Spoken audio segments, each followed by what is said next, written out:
Sandra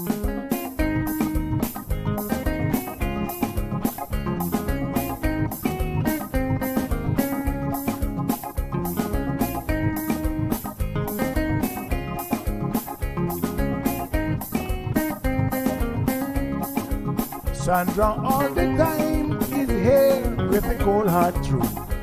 She's the ears and the eyes for me and you. Every day, everyone want to hear from Sandra. And every time on the air, she's getting better. Tell your sister, tell your brother, tell your mama, call Sandra in the morning and in the evening. They always calling Sandra. And when they start fighting, they calling Sandra.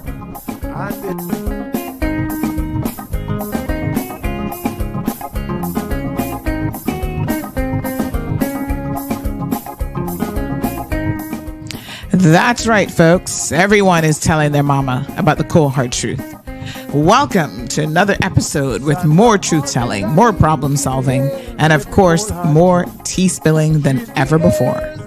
Sit back, students, grab your tea and turn up the volume because class is now in session. Call in at 936-2626 because your voice matters. Share your opinion on issues that matter the most to you.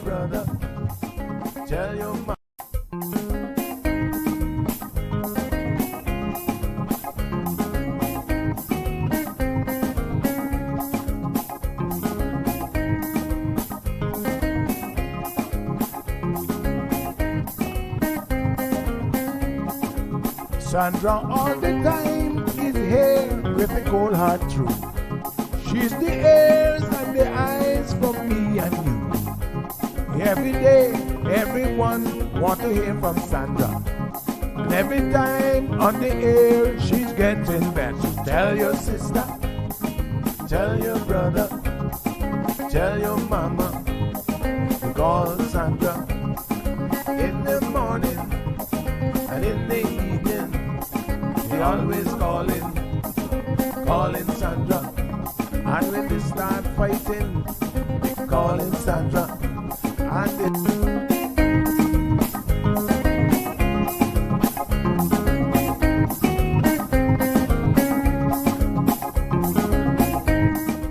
That's right, folks. Everyone is telling their mama about the cold hard truth. Welcome to another episode with more truth-telling, more problem-solving, and of course, more tea spilling than ever before. Sit back, students, grab your tea and turn up the volume because class is now in session. Call in at 936-2626 because your voice matters. Share your opinion on issues that matter the most to you.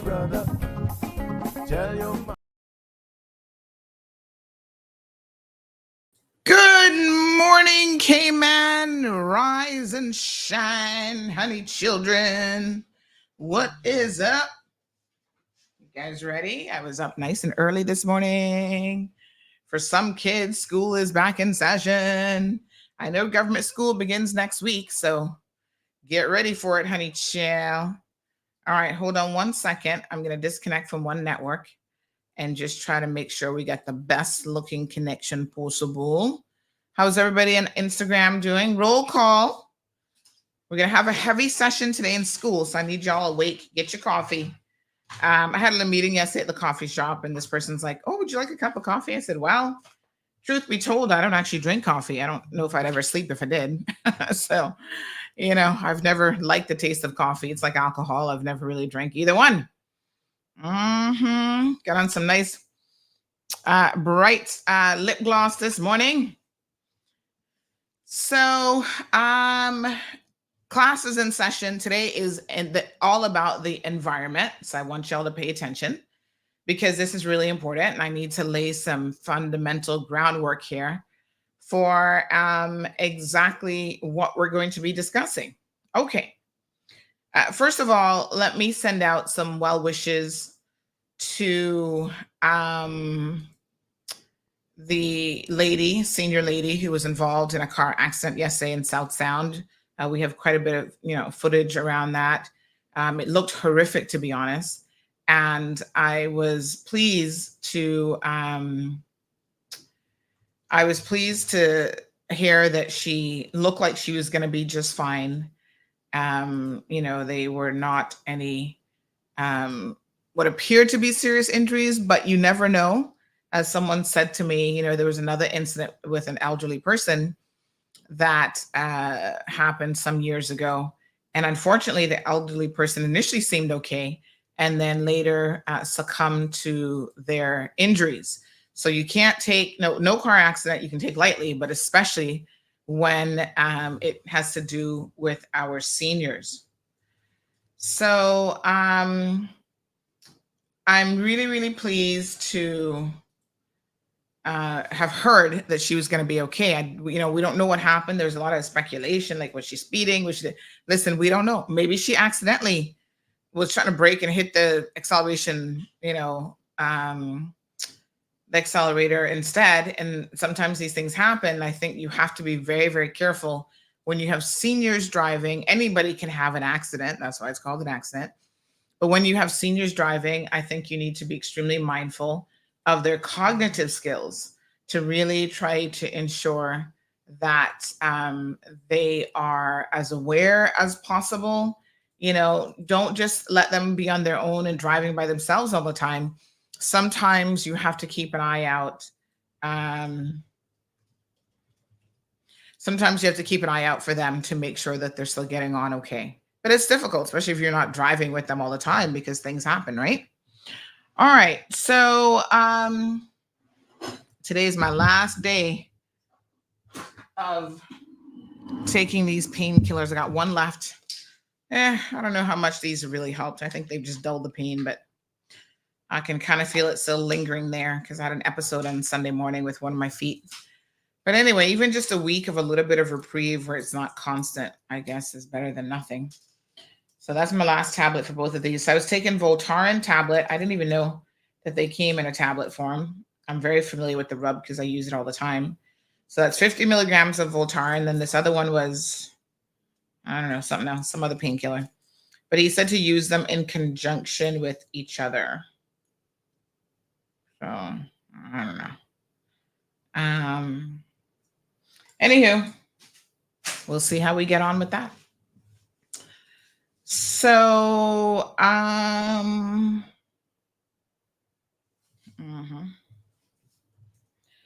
yeah. Okay. All right. So yes. Good morning, Miss Pat. Let's do roll call, and then we're going to get into this. I think I'm going to need as much time to break this down as possible. Good morning, Miss Brenda. I'm going to ask for the phone calls to be limited during this class session, only because I need to kind of get my train of thought just right. So here's the thing. A lot of people, I was actually saying this to somebody this morning, my process is a little bit different in terms of how I do things for the show. I'll be honest with you, not as much preparation goes into it as you would think in a way, because I like my responses to be as authentic as possible, which I think is really, really important. But there are certain topics that do require some degree of preparation. So this is one of those topics that definitely required that. And so we're going to talk about, some of the elements of this. But if you just let me kind of go through it, I think it will flow better and make a lot more sense. All right. Morning, Fresh Joe. Timmy, hello. How are you? Carrie Ann is in the house today. Dee Dee, Everton, the usual suspects, inspiring. Barbara G. I'm not sure we understand that message to me. You said, can you show what? Can you show Gave? What does that mean? I have no clue what that means, but good morning. Okay. So last week, Friday, I think it was Friday. Yes. Or Thursday. Was it Thursday? Friday? Gosh, the days just start to mesh together. I think it was Friday. We were talking about this application that has been approved by cabinet to do some dredging in a marine protected area, right? And it just so happens that the application was approved after Mr. Wayne Panton was removed, and it was something that he had refused to allow while he was there as premier. The interesting part of the story, I mean, there's so many elements to this, but one of the interesting parts of the story is it is property and a project that is owned by his office mate, his running mate, Heather Bodden, and her family. So it's like a family land, family project. And so that's obviously interesting for lots of different reasons. But when you have people, and there's always a question of politicians having to play and understand that they operate by different sets of, I wouldn't say rules, but there is a degree of scrutiny that is placed in politicians, and not just politicians, but what we call PEPs, right? So if you're in the compliance industry, you know all about politically exposed persons. If you've ever done a compliance course, read anything about compliance, it's called PEPs, P-E-P-S. Politically exposed persons require a greater degree of due diligence in the real world. So everything with banking, if you are related to a politically exposed person, you will know that there's enhanced due diligence that is required for these individuals. Rightfully so. Because of the very position that they're in, there's always a possibility of them using that position to get certain benefits, abuse it, etc. We have these conversations all the time. Well, how is it that John skates by without having his blood test done when the rest of us would have definitely been tested, right? Just by the nature of who they are, they oftentimes get preferential treatment. And this is a real world that we live in. So any sort of project, and I'm so surprised again that MPs, when they make, that's why there's a requirement for them to make declarations of what it is, rightfully so, that they're involved in terms of businesses. But there's a lot of things that MPs are involved in, and they try to skirt by the law. They'll put stuff in their mama's name. Not too many of them trust in the wife completely. But some of them put it in a sibling's name. They do things to work around the enhanced due diligence that would be required of politically exposed individuals. And so it is widely accepted in sort of the world, generally speaking, that these individuals will face a different degree of scrutiny, and they should be very forthcoming with anything that could potentially be deemed as a conflict of interest. There is in the law a requirement that they make their declarations, and that the declarations should be accurate. It has reared its head on more than one occasion when we've seen, even within their own ranks, they try to accuse each other, as Chris Saunders erroneously did, tried to accuse the former Premier Panton, of having some interest in blue water. Remember the whole testing kit debacle? And Chris Saunders had to retreat and backstep on this. Of course, he never would admit, and this is the duplicity of politicians, he never would admit to the fact that he actually said to his colleagues that, oh, Wayne Panton has an interest in this company. Because Wayne Panton was off island. I want to say that he was in the UK for the Queen's funeral, but he was off island traveling on official business when all of this went down. Of course, I was getting all the source of exactly what was happening in cabinet. He convinced other cabinet members that Wayne Panton had an interest in blue water just because Randy Marin had an interest in blue water. And it was like, okay, I think we know that Wayne Panton has some business interests in common with Randy Marin, including C3. I think the gas company, he also has some interest in that. And I don't know what else.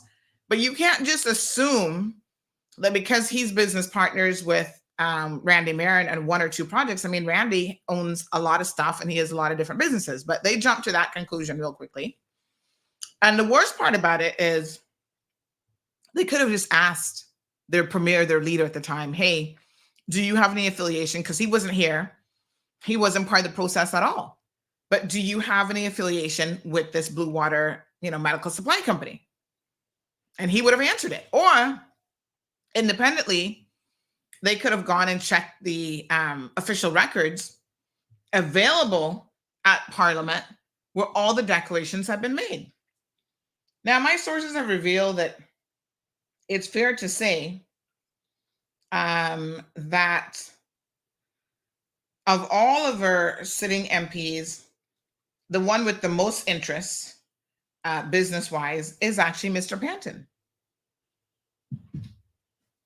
Out of anybody. And he has, as a former attorney at law, he has declared it as he is legally required to do so. So I say that to say this. Heather Bodden and her entire family are politically exposed individuals. Whether they sign up for it or not, it doesn't really matter. So when they make an application for dredging, right, they have to understand your sister, your aunt, your whatever connection she has to you is a politician. That means that anyone that is within a certain radius of her themselves could be considered politically exposed as well.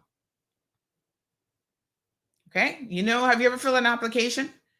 And it's like, are you, family members to a politician? Do you know any? How close are you? What's the connection? Blah, blah, blah, blah, blah. All right?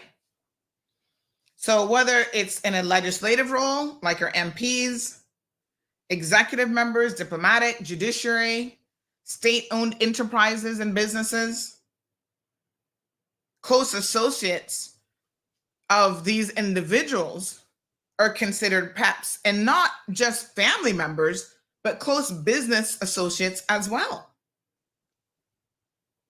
Spouses, siblings, aunts and uncles, in-laws, parents, of course, children. So any immediate family, close business associates, they're all considered politically exposed individuals. So by extension, this project is a different kind of project. Yes, I think we can accept that. When you see, I'm a little bit different in how I think, I suppose, right? Because if I was an MP and I had a business or project that was going to be coming forward, and I'm now part of government, part of the party that's in power at the time, I would not even allow that application. I'm just saying, I don't care what my sister was saying or what other family members are saying, just because it's not even a good look on Heather. And I'm not trying to disparage Heather in any way, shape, or form. I've always liked Heather. She seems like a very pleasant person, whatever.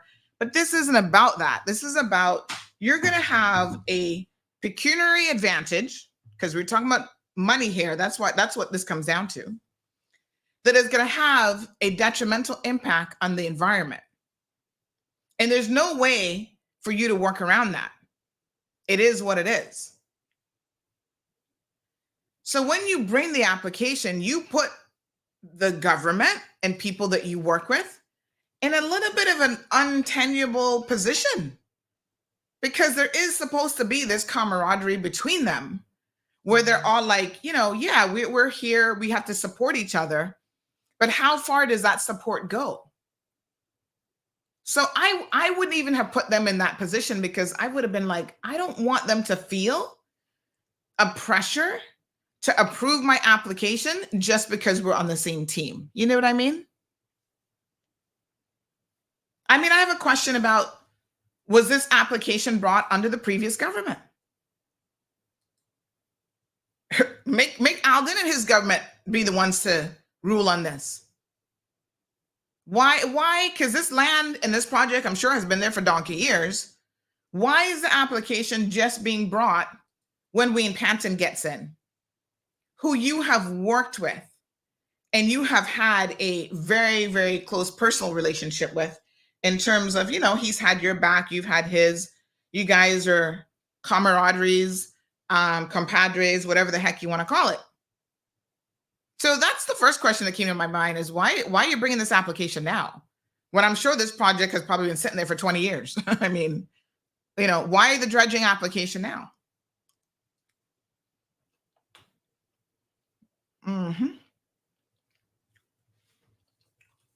Well, we can ask,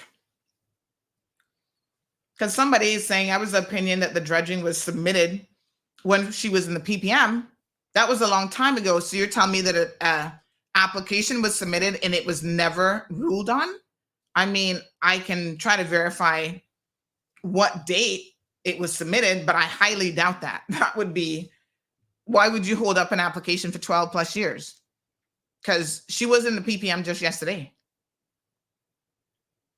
They were PPM members, came out for 4 years, resigned, came out. I'm assuming she resigned when Wayne resigned over the last McKeeva situation. That's been years now.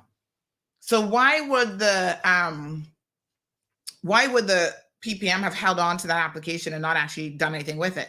That sounds a bit bizarre to me, but let me try to see if we can confirm a date on when this was actually submitted.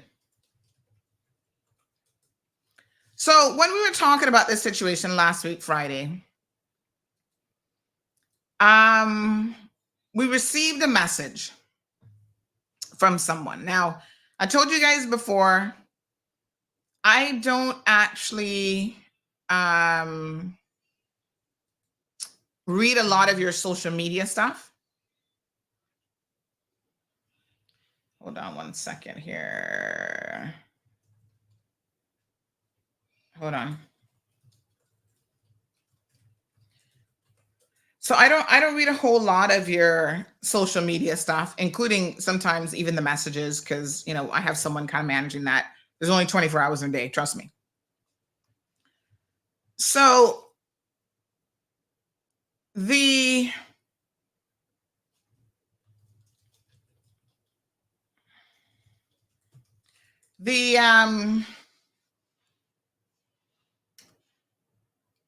message came in via social media. Now I'm going to show it to you and I'm going to address the different points that the person made. They then turned around, and I don't know if it's the same person, but it's the exact same message. They then turned around and resent the message to me on WhatsApp Friday during the show and expected me to read their message, and even made a comment that said something like, "Oh, you're being prejudicial because you're not reading this message." It was interesting.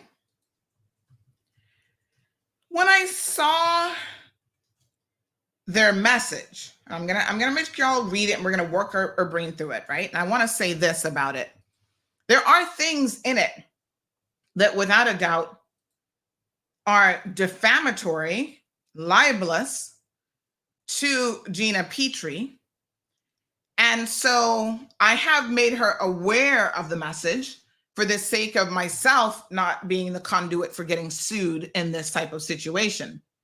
But I'm of the opinion that when people are out there circulating misinformation about you and lies about you, the way in which you address it is head on. Yes? We're not going to skirt around the bush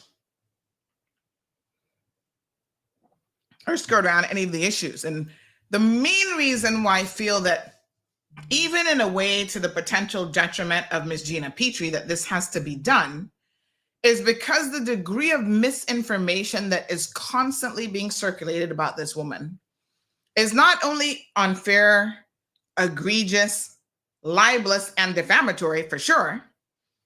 But it's like they're coming from the same playbook. It's the same thing over and over again, packaged and reworded in a different way to sound legitimate. And so I want y'all to pay attention to what people are saying, and then I'm going to provide you with the accurate and correct information. First and foremost, let me say this.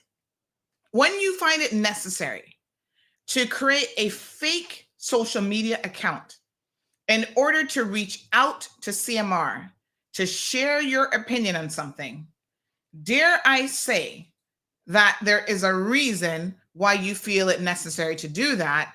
And normally that there's no good reason. Let me put it that way. Okay.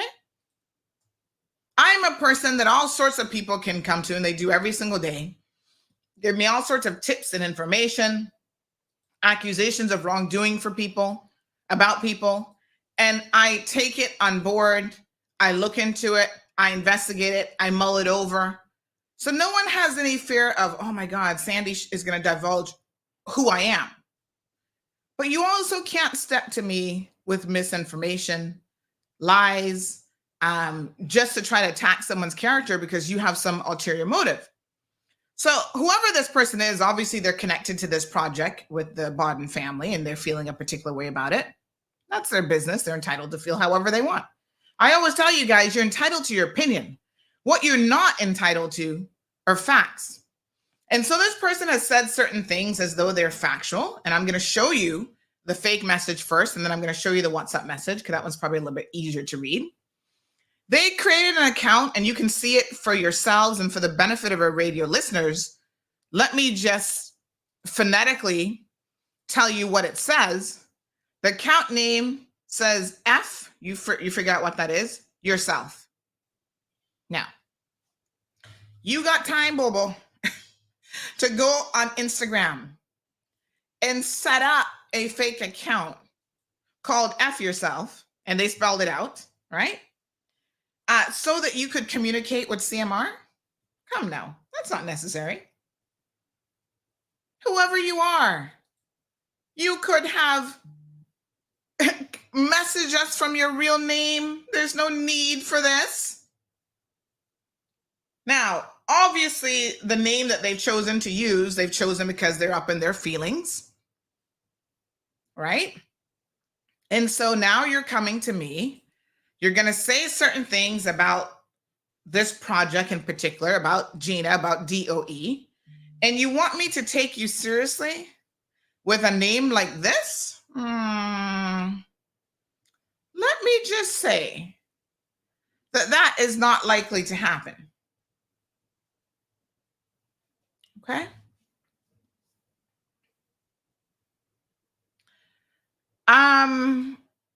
But, you know, you're entitled to your opinion. Like I said, what you're not entitled to are your own facts. So we're going to talk about some of those facts. This is someone who doesn't have any posts. They have 28 followers and they're following 58 people, including CMR. So they wrote it here. Then they turned around, they sent it to me in a WhatsApp message. Then they said, you got to read this because you're being biased and whatever if you don't read it. So I said, okay. Yep. Let's have a dissection then of this and how this works. The things that they've actually said in here. Because again, a lot of this I've heard in one form or another in an attempt to discredit Gina Petrie, to discredit the Department of Environment, and to also discredit, by extension, the National Conservation Act, the National Conservation Council. Because there are people who don't seem capable of separating these entities. They want to kind of group it all together. Yeah, Damien says genius. I know. So here we go. So they start out by saying, hey, just a heads up so that you're not blindsided by a soon to be released report. You're reporting in Cayman Compass's report on the new development in Newlands that got dredging approval contains inaccurate and misleading information.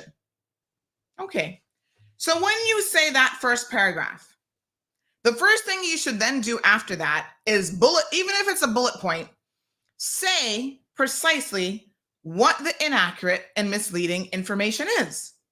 That's how you come straight, right? When you're crooked and you're all over the place, you throw out a statement and then you don't back it up. It's like the whole situation with the HSA the other day and this test with Dwayne Seymour. They made a statement where our physician did not refuse it. And here's the process. They backed it up with facts, procedure. This is how it works. So when you make a statement where you say that both CMR and the Compass in our reporting have gotten this inaccurate and misleading information, you tell us what the inaccurate and misleading information is. What you don't do is what they then did right after that, where they say, oh, we've got a report that's going to soon be released by 2 expert marine biologists, right? Who DOE and Gina Petrie have been trying to silence. Come now. Come. These people operate on the basis of science. Pick sense from nonsense this morning, folks. If I am to believe that the Department of Environment and Gina Petrie are trying to silence scientists when they're the ones who are always like, let us rely on expert witnesses, let us rely on expert reports to make informed decisions on development, on how to move through the environment that we are trying to protect to some extent. If I'm now to believe that they're actually trying to silence 2 expert marine biologists, first question I had is, and this is what I said to them after the show, is when you have that report or those reports ready, please make sure I'm the first person that sees it. Pick sense from nonsense.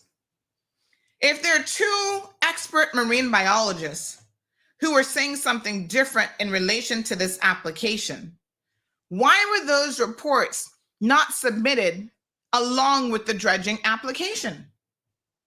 Why the report soon come after the fact? That doesn't make any sense. Yeah, I wasn't born this size. I wasn't born just last week at the age of 51 on Sunday. You have your experts, you have your reports. Surely those reports would have been contained in your dredging application when you submitted it, would it not have been? So you wait until it was initially denied, then another government approves it, and then you're going to turn around and message me and tell me that a report will soon be released? What the what? Why would it have taken you all of this time?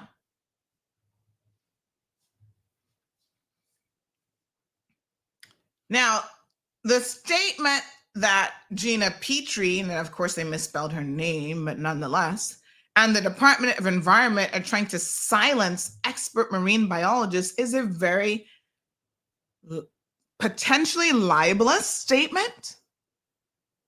And so I can't wait to see this report. When will the report be forthcoming?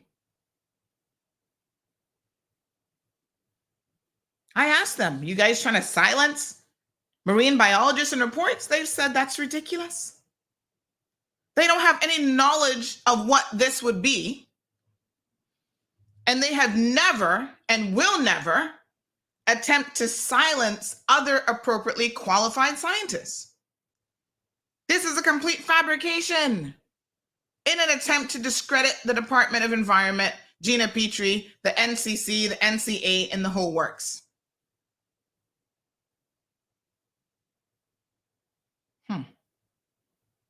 Produce it, because then, we can see who these expert marine biologists are, and we can look at their credentials, look at what they say in the report.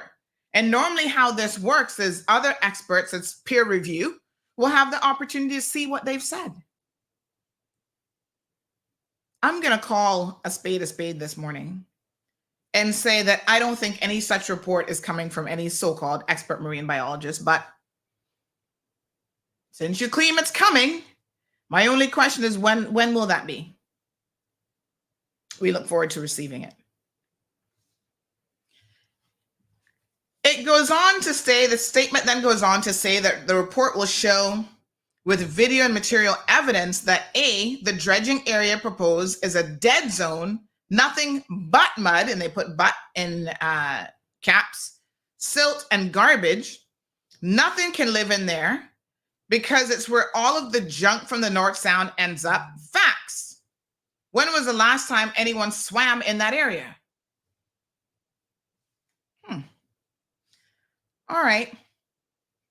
Let's look, if you will, at the actual report. So we have the 15 pages, Coastal Works Review, North Sounds Development, care of Harlan Bodden, the Isles at Newlands-Hurst Road, proposed offshore access channel. This was prepared by the Ministry, prepared for the Ministry of Sustainability and Climate Resiliency back in September of 2022. So let me just go back to what the one person said in relation to this application being submitted when the PPM was in there. You see, this is why we got to kind of cross-check and verify your facts. Because according to this report, let me just get you the timeline here. There is a timeline. I can tell you that that's not the case. Let me see. Is there a bullet point timeline or do I have to read all this? Hold on, hold on. There's only 15 pages. So those of you who don't agree with the decision would do well with committing to reading the 15 pages. Let me just see if it gives me an exact date of the application submitted.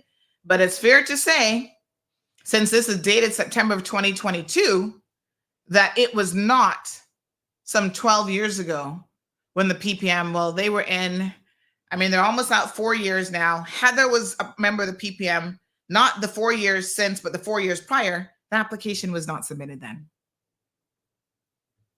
Okay, so I'm going to send this to that person who are of the opinion that Heather and her family submitted this application under the PPM. There you go. It's just not correct.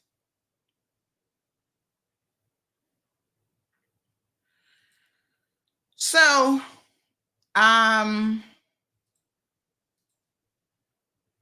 I'm happy to send anybody who wants this document, just message me. I'm happy to send it to you.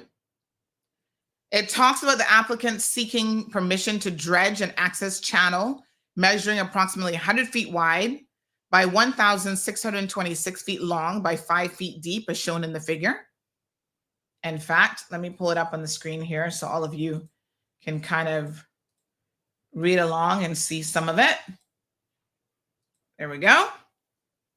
Increase the size a little bit more for you. All right. Figure 1, this is the Lands and Surveying 2018 aerial imagery with the applicant's site plan overlaid showing the proposed channel outlined in red. See, that's the proposed channel. The applicant's coastal work application form states that the channel is proposed to provide marine access to a proposed 143 lot canal front residential subdivision on block 27B parcel 115. The applicant further states in their application form that the channel is being proposed because the depth of the water at the shore is approximately 1.32 feet below mean sea level, MSL, sloping gradually to feet of 5 feet below mean sea level, approximately 1,180 feet from the shore, and that the existing depth will not accommodate recreational motorized watercrafts with a draft of 2 to 3 feet. All right, so they go into details about how they want to dredge. The dredge material would be pumped ashore in a dewatering area with a 12-inch diameter pipe. They go into all the details, cubic feet, yada, yada, yada. Now, let's pause at this paragraph here, right? According to the applicant's application form, the works will affect approximately 3.8 acres of Crown property. It includes the removal of 0.35 acres of mangroves and 3.5 acres of seagrass. Stick a pin. When someone seeks to do something to Crown property, For all intensive purposes, that's property that you and I, by extension through the government, own. That's government property. This is setting a very shocking and unbelievable precedent. To give a private company, a private citizen, the ability to dredge and impact almost 4 acres of Crown property is setting a precedent that we will never recover from, because this is how this is going to work. Pay attention, class.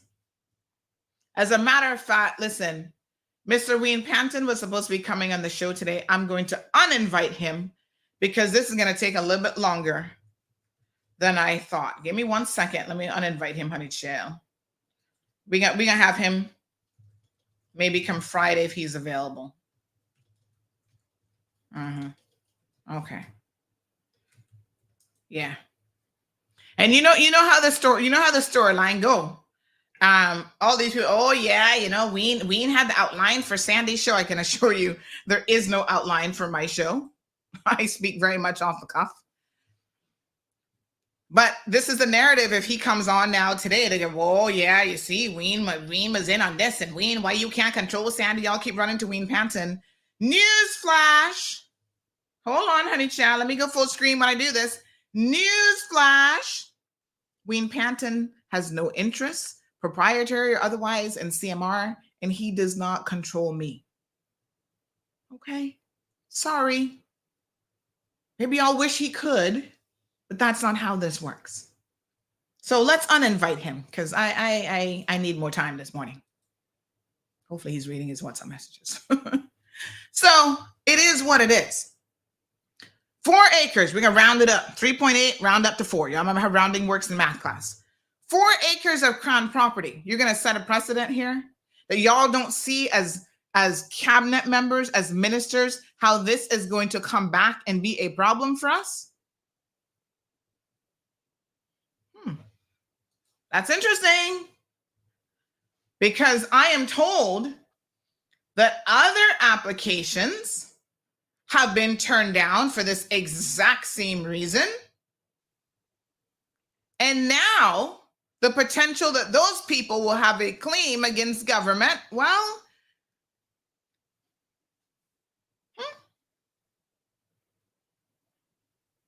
here's what somebody said that I thought was interesting.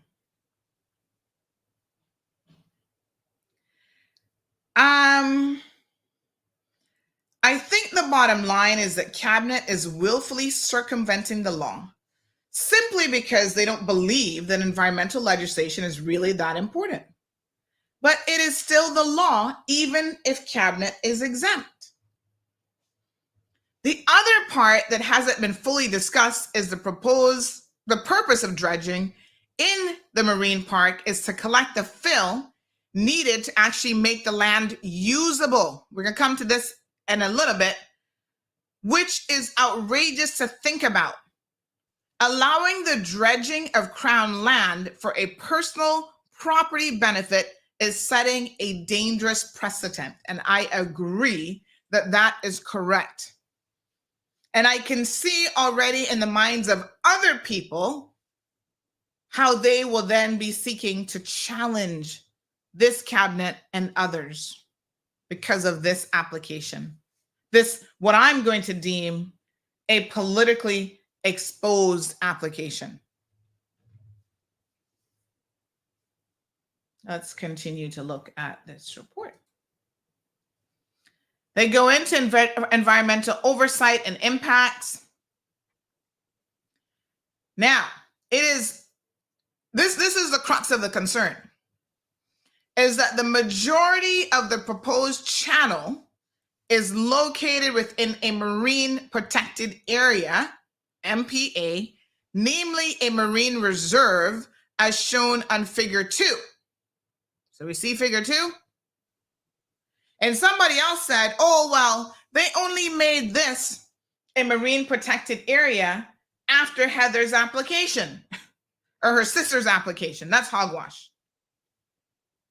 You see the map that they've used here, this Lands and Surveying aerial 2018 aerial imagery, with the applicant's site plan overlaid showing the proposed channel outline in red and the Marine Reserve MPA in green.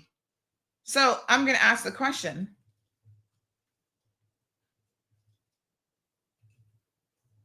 When was this Marine, and I'm going to get the question answered, hopefully. When was this MPA acknowledged by government? Because keep in mind now, is it not cabinet that determines what are marine protected areas? So let's deal with facts here.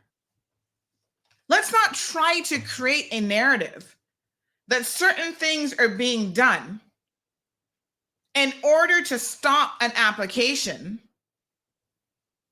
by the Panton family, who are, well respected in this community. No one is saying anything about, everybody knows their mom, condolences to the family in her recent passing. Their father was, a well-respected man, whatever.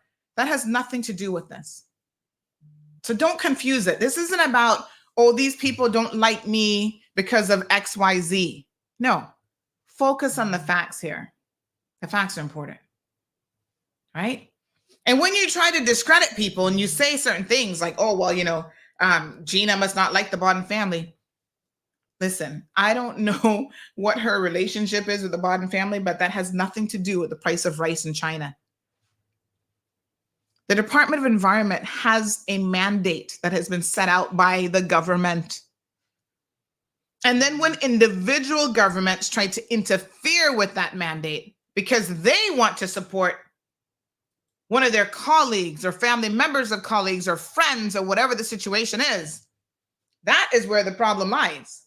I am more concerned about politicians. Let me bring down the size just a little bit here. I'm more concerned about politicians playing favorites and favoritism than I am about Gina Petrie doing so. What is she going to gain from all of this? She might be coined the most hated woman in the Cayman Islands right now. On page 4, they explain that the rationale for designated marine reserves is to ensure that breeding and nursery areas for marine life, especially green conch and spiny lobster, are protected.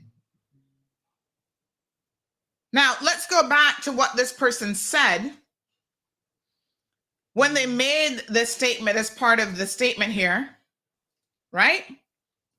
Where they say, at the dredging area proposed, it's a dead zone. I have heard this rhetoric before where people say, but we dredged there, donkey years. 30 years ago, we were dredging there. And so they assume two things which are very inaccurate. Number one, that they know what a dead zone is. And we're going to show the evidence of why that's not even true. And number two, just because something has been subject to dredging before, because there's another application where the person argued, well, I remember 35 years ago, 40 years ago, we were dredging there. They make the assumption that that now is destroyed completely, and it should be the excuse, if you will, or the permission, the reason that they can continue to dredge in that area. Because it was done 30 years ago. It was done 40 years ago. Let me say this about human beings. There are things that we are well aware of that we did 30, 40 years ago that we now know is not good for us, is not good for the environment, and should no longer be permitted. How many of y'all 30, 40 years ago had parents who used to smoke with you in the car and the windows rolled up? In this day and age, if somebody saw you doing that, they'd call the cops on you and report you, rightfully so, for child abuse. Because everybody knows now that smoking kills, it causes cancer. That's not debatable anymore. And when you expose someone to smoke in confined and closed-in areas, especially young developing lungs, you're going to negatively impact those people, children. So would you do it today? And the logic and the argument that you're going to use is, Well, my mom did it 50 years ago, so we're going to keep doing it. Just common sense says when you know better, you do better. So this site, to be clear, go and read the report, is not a dead zone with only mud. When it talks about people swimming, let's be very, very clear here. Human beings can be so incredibly stupid sometimes. When you see people swimming in mangroves are not for you to swim in. We are so incredibly selfish as human beings. Everything is about us. And let's be very clear, there will be no us if the environment does not exist. If a decent environment does not exist to support human beings, we will start to negatively be impacted, and we see it happening already. Forever plastics are showing up in everything, in our marine life, in our bodies.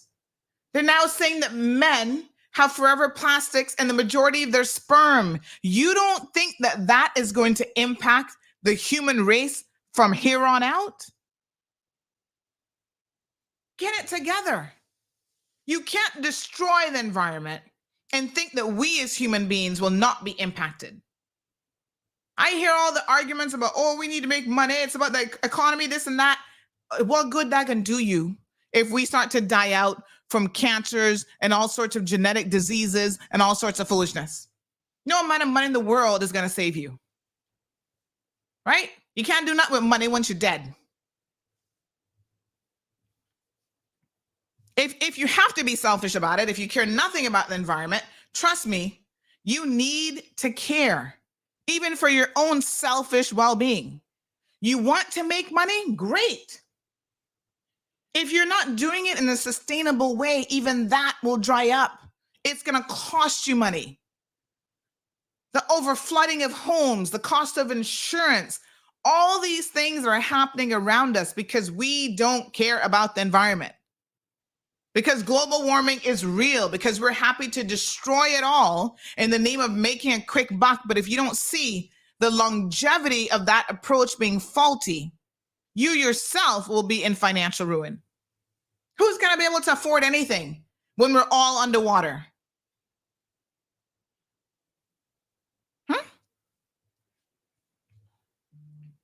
So what we know is that prior to writing this review for the Coastal Works application, a team, not Gina Petrie, she didn't go out there herself, a team of DOE, environmental scientists, and marine biologists. These are experts now, honey child. You don't just jump up one day and say, oh, I'm going to be an environmental scientist. Oh, I'm going to read a book and somebody's going to give me a degree that says I'm a marine biologist. So they actually conducted an extensive in-water site visit before writing this review. They took photographs from the site, which are actually included in the Coastal Work Review. Yes? See ya? Okay. So you see it's just mud and a dead zone and nobody can swim in it. Well, nobody's not asking you to swim in it. It's not for you. The site was visited. They used their GPS. They located points in the center of the channel. Recorded photos and videos at the location to better understand what the marine environment actually is. Here's what it says. The in-water site visit confirmed that the habitat type is transitional habitat, and our review was based on this. Seagrass beds in areas of transitional habitat complement the surrounding mangroves, providing a healthy ecosystem for marine life and aiding in the protection and stabilization of the coastline. You know how y'all keep cussing about the coastline disappearing and we got water coming up in these homes and yada, yada, this and that? Hello, let me read you that sentence again. seagrass beds and areas of transitional habitat complement the surrounding mangroves, providing a healthy ecosystem for marine life and aiding in the protection and stabilization of the coastline.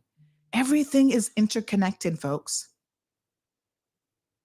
They have this CH2 M Hill aggregate study that was published in 2002. Let me check my email. I'm supposed to have this on my email. Let me see. Let me hit send and receive.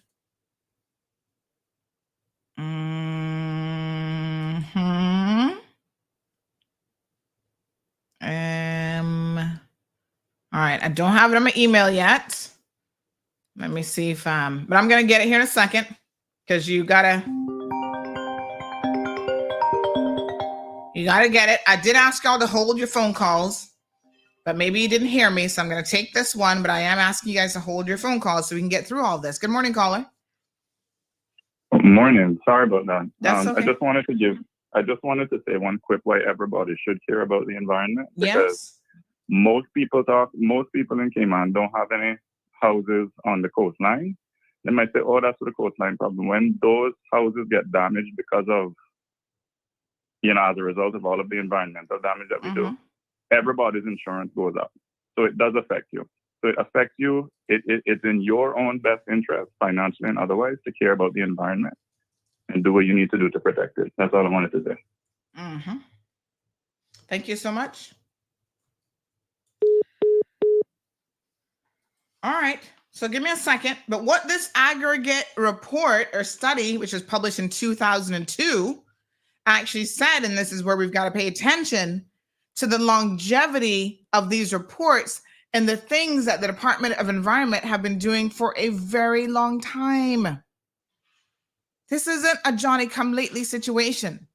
They have been working even in advance of having the legislative framework in place, even in advance of having the National Conservation Law, which is now the National Conservation Act. They were doing the most that they could do within the remits of the law. Okay? So this 2002 report concluded that there had been a significant loss of more than 20% of the unique shallow transitional habitat linking mangroves with seagrass beds along the western and southern shores of the North Sound, and that there was ample evidence that seagrasses and associated fish and invertebrate communities had not successfully recolonized dredging pit borrow areas even after many years.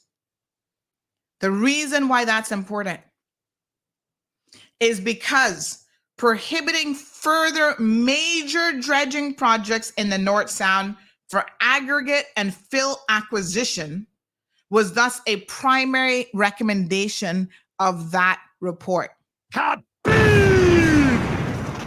Let us summarize that yet again, okay? Because we got to make sure that we're understanding this. A 22-year-old report ain't got nothing to do with this project, said we would not advise, in layman's terms, we would not advise any further dredging in the North Sound. Especially when you're dredging just to get cheap fill for aggregate and fill acquisition.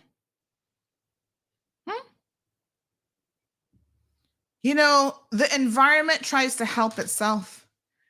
Mother Nature tries to repair itself where it can.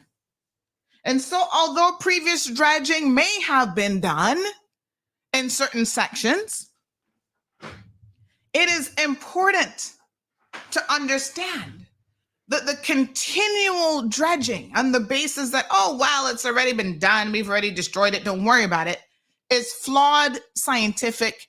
It's not scientific at all. It's flawed logic. Now, what you can destroy with one dredging project, it might take Mother Nature 25, 30, 50 years to try some degree of repairing herself. But then why would you go back and destroy again? Whatever repairing has been done.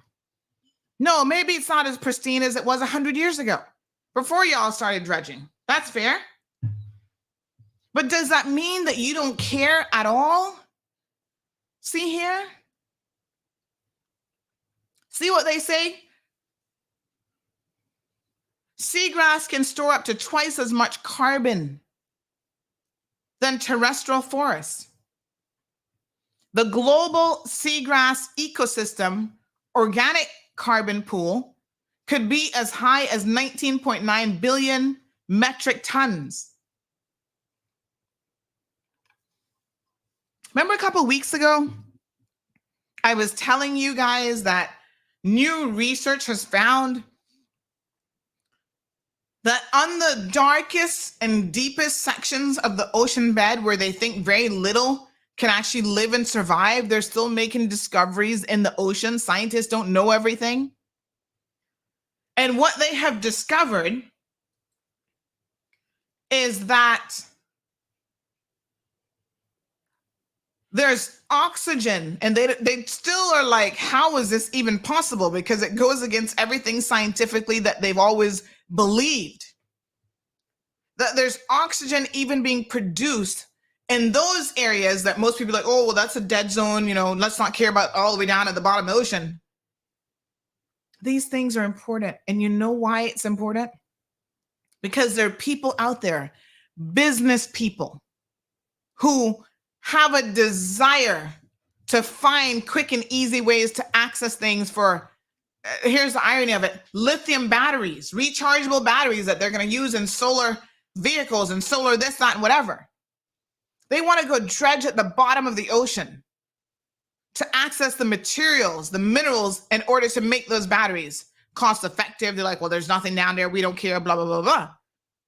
It's all about money again, isn't it? And yet scientists are discovering, wow, oxygen is being produced all the way down there. How is that even possible?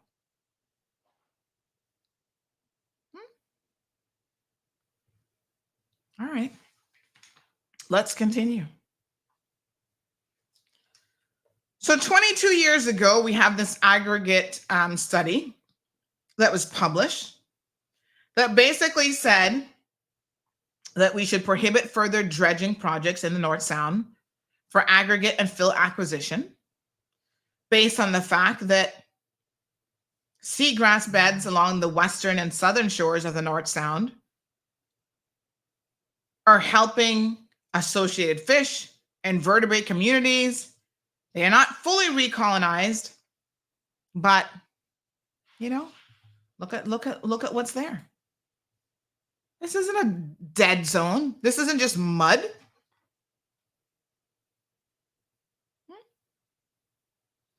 Another problem with this proposal that Cabinet has now approved, and you need to talk to your Cabinet members about why they would do this when the scientific reporting did not recommend it.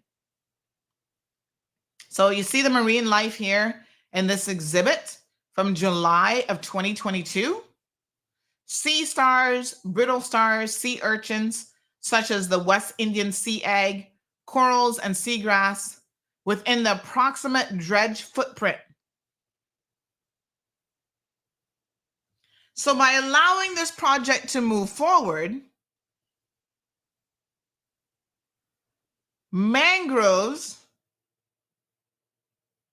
right, which are considered a protected species under the National Conservation Act. Remember now, there's only so many things that they've designated as protected species, but mangroves is one of them, are going to be lost because of this development.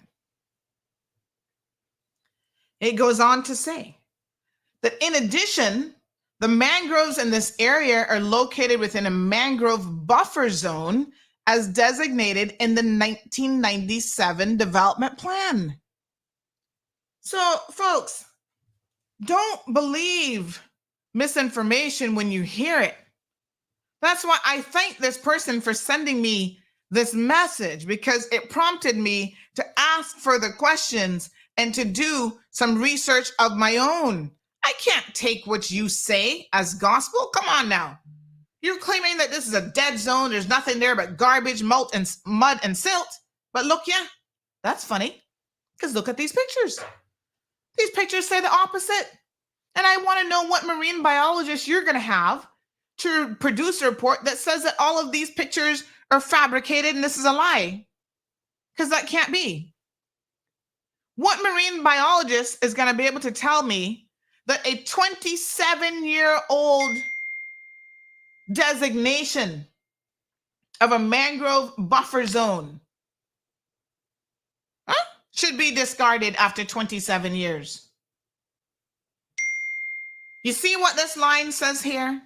The proposed works will directly remove coastal mangroves from the mangrove buffer zone.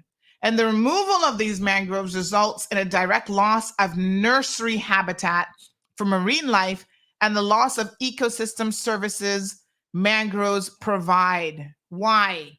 Why? Especially because we're going to get in a second here to the fact that this family has other options for their land. When you have other options, right? You don't take the path of least resistance just because it's going to financially be the best path for you. You got to care about the environment.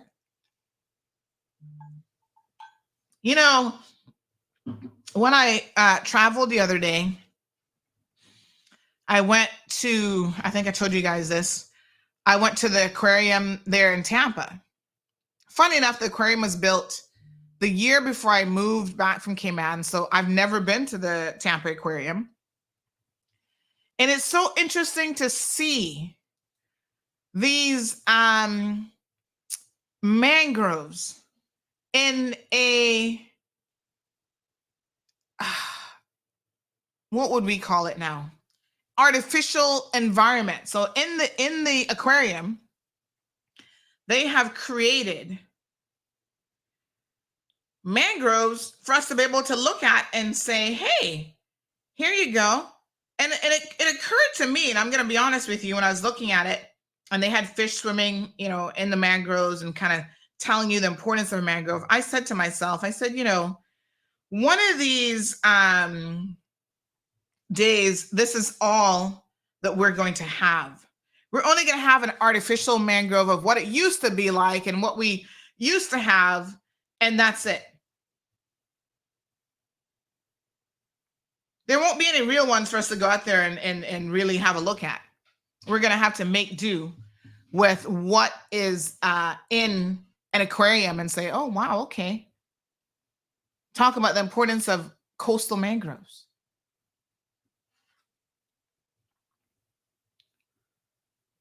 All right, they talk about the biodiversity of mangroves, why they're important, all the different marine species that live in those areas.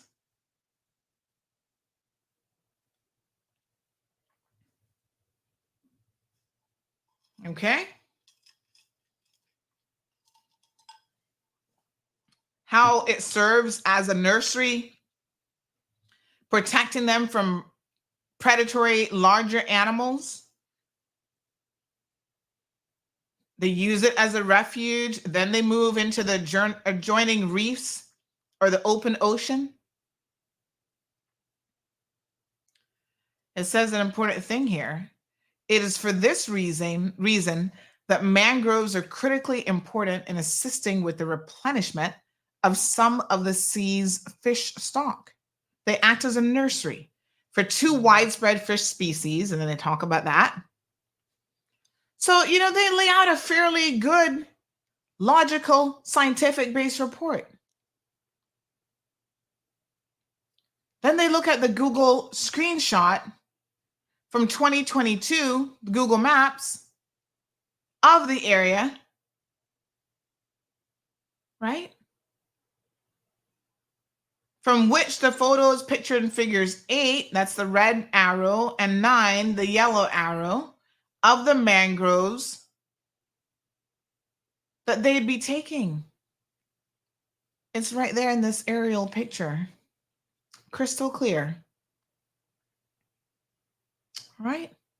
The removal of the mangrove habitat reduces the island's natural carbon sequestration potential and releases captured carbon back into the atmosphere.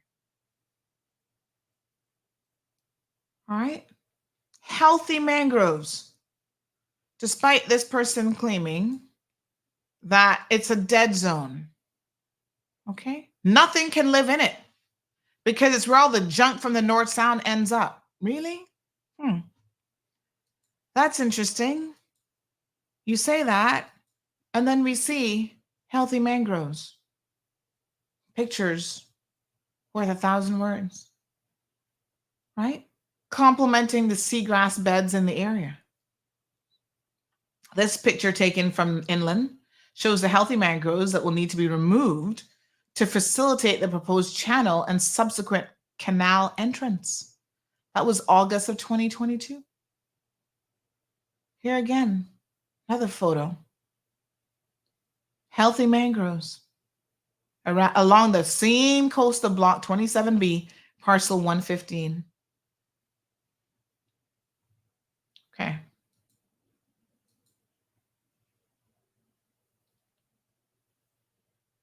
All right. So let me just continue addressing this message that was received. So this review, and again, I'm happy to send it to anybody who wants it, focus on the fact that the vast majority of the length of the channel is within a marine protected area, and they do not, they being the DOE and their scientists, support the dredging in marine protected areas. To be clear, marine protected areas have been designated by cabinet. The same cabinet, now when I say the same cabinet, I don't mean the same set of people. I'm saying that cabinet, those people, whenever they get in the position to become ministers, are the ones who designate marine protected areas. And they have designated marine protected areas for the long-term conservation of marine resources and ecosystem services. So we have MPAs, marine protected areas, especially no-take marine protected areas, such as marine reserves, as one of the most powerful and effective methods for protecting resources and ocean life. This can only be made possible, folks, if activities that damage or degrade the environment is limited within those marine protected areas, aka things like dredging. They concluded that the proposed dredging in this application will directly and adversely impact part of the marine protected area and will indirectly adversely impact a much wider area within the MPA because of the sedimentation and turbidity are very difficult to contain. So they can talk about, oh yeah, we're gonna, I don't know, put up a silt, we're gonna do this, we're gonna put up screens, yada, yada, yada. They say, from an expert perspective, no matter what you do, the sedimentation and turbidity are very difficult to contain. So it's not going to just impact the direct area, it's going to have a much greater impact as well. Right? And they got the site visit photos that you see here that demonstrate that there is marine life right there that somebody is telling us is mud and it's nothing you can swim in. Well, I've never seen a person swimming in mangroves in my life because it's not for you. Let's stop thinking about just ourselves. All right. The person goes on to say that the proposed alternatives will not occur because it crosses roads that are in use. All right. So the interesting thing about, the Department of Environment is that they do oftentimes, and we're going to talk about another project maybe next week, where they try to give people alternatives, right? So on page 13, alternatives to the proposed channel. So, DOE doesn't turn down an application. They don't have that power. They simply make recommendations to cabinet, and cabinet evidently does whatever the heck they want. Sometimes they listen and sometimes they don't. But this idea that no other alternative is going to work is also a flawed statement.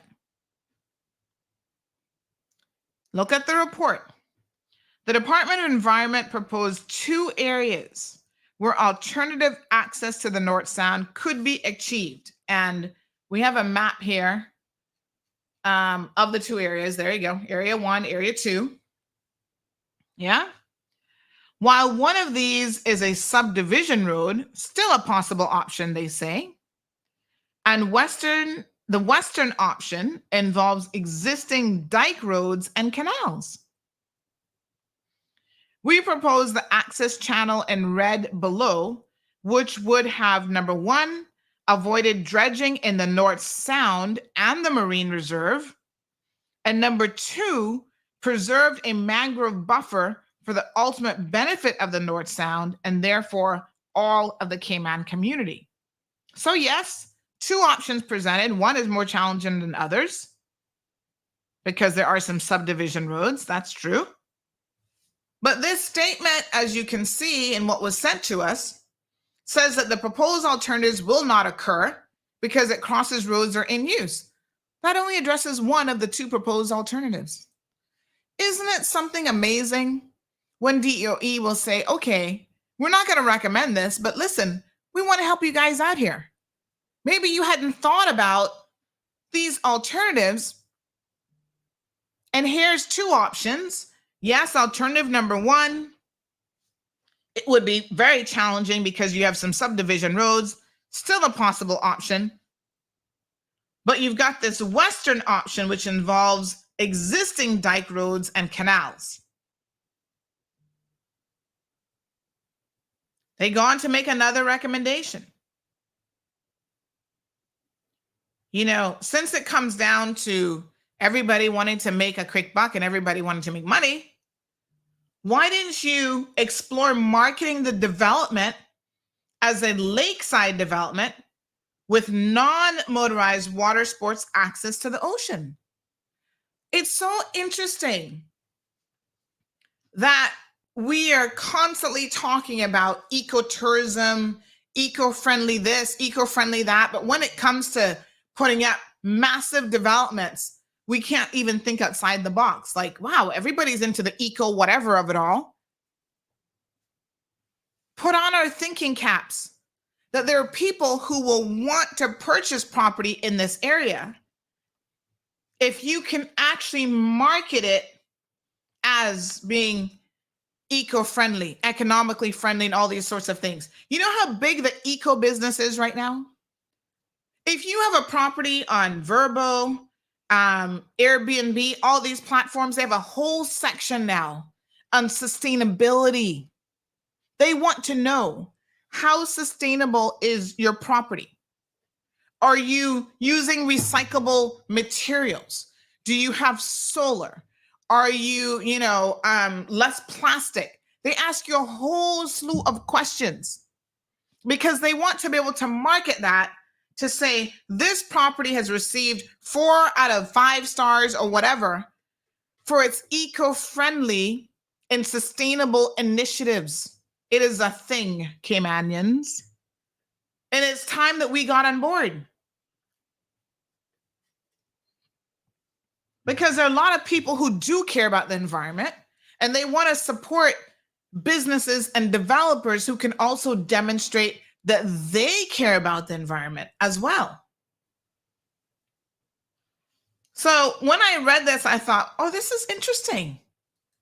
They've made a recommendation that maybe you guys are not thinking out of the box here. But you could very well market this as a lakeside development with non-motorized water sports, and so many people would jump on that. There might be people who otherwise might want access to these properties and said, you know what? They went and dredge up mangroves in the North Sound. Under no circumstances am I going to support this development. I wouldn't buy any property in there if I had all the money in the world. You might be banking on something being sellable and being successful, and the opposite is going to happen because you are now willing to destroy the environment to get access to it. And that is something that, let me say to the developers of this project, that it's still not too late to contemplate. I'm just saying. People could very well boycott both silently and publicly this development because of this decision that you guys have made. Cabinet has given you the go ahead, but ultimately the project is still with the developers, the Bodden family. And the Bodden family, who is, very large in the Newlands area, I'm going to ask them to reconsider moving forward with this project in this way. Think on it. They go on to say that access to the water could still be provided to non-motorized recreational uses or watercraft with shallow drafts. The subdivision residents could still enjoy the North Sound access through paddle boarding, kayaking, snorkeling, or even small catamarans. Why do we have to strip down stuff so that big yachts and big boats and all this stuff can come in? Okay. So it was not enough to leave the comments there. Then point C and D, they're going to go for the jugular. They're going to make this about Gina because, she's easy to pick on. You know what makes Gina easy to pick on?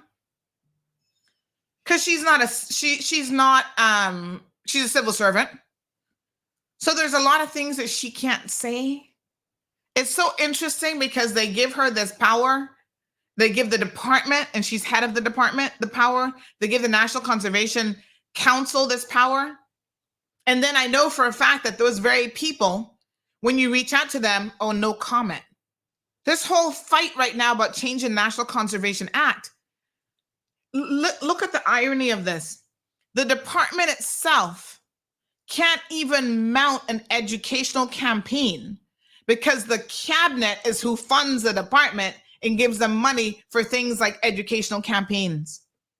So they've been tasked with protecting the environment, and then the tools that they need when misinformation is circulating in which to do so, tools being financial tools and just the ability to go out there and tell the truth, they can't even do that. They are silenced by these ministers of government. You notice the heat is on now, and you're probably sitting there thinking to yourself, well, why isn't Gina Petrie out there doing radio stints, going on all the talk shows, setting the record straight? Because she can't. She's a civil servant. And these MPs basically have a gagging order on all of the government workers. That's why I'm sitting here doing what I'm doing today. Because experts, scientists should not be gagged, and I don't care whether they're civil servants or not. They should have the freedom to speak up on these things. And if governments are about to make really, really poor decisions in relation to the national conservation legislation, we need to hear from those people. We need to know what their position is. We need to understand about marine protected areas, marine parks, and protected species, and all these other stuff. We need to understand and hear from her mouth that she's not an ultimate decision maker in any way, shape, or form. She simply makes recommendations that then cabinet acts on. So when they tell you that they're going to tear apart legislation to prevent her from having all this power, when in reality, she doesn't have that power to begin with, wouldn't it be impactful if you could hear that from her? But because of what's happening right now, the climate in which all of this is happening, that department, Gina and the Department of Environment, effectively are under a gag order. Now tell me how that makes any sense and how that could be right. I'm just telling you what the reality of the situation is. So that's why it's easy, or so this person thinks, to go after Gina and to then make comments about DOE. If DOE is so concerned with mangroves, then why is DART and the Ritz being allowed to dredge by Salt Creek, Safe Haven, and the airport? Take a helicopter ride and you will see facts don't lie. It's so interesting. This is like the second time now that this person in this statement has used the word facts, when actually that is not a factual statement at all. So if DART and the Ritz is doing this dredging, then we definitely need to take a helicopter ride, because guess what? The Department of Environment is unaware of any current dredging activity taking place in the above mentioned locations.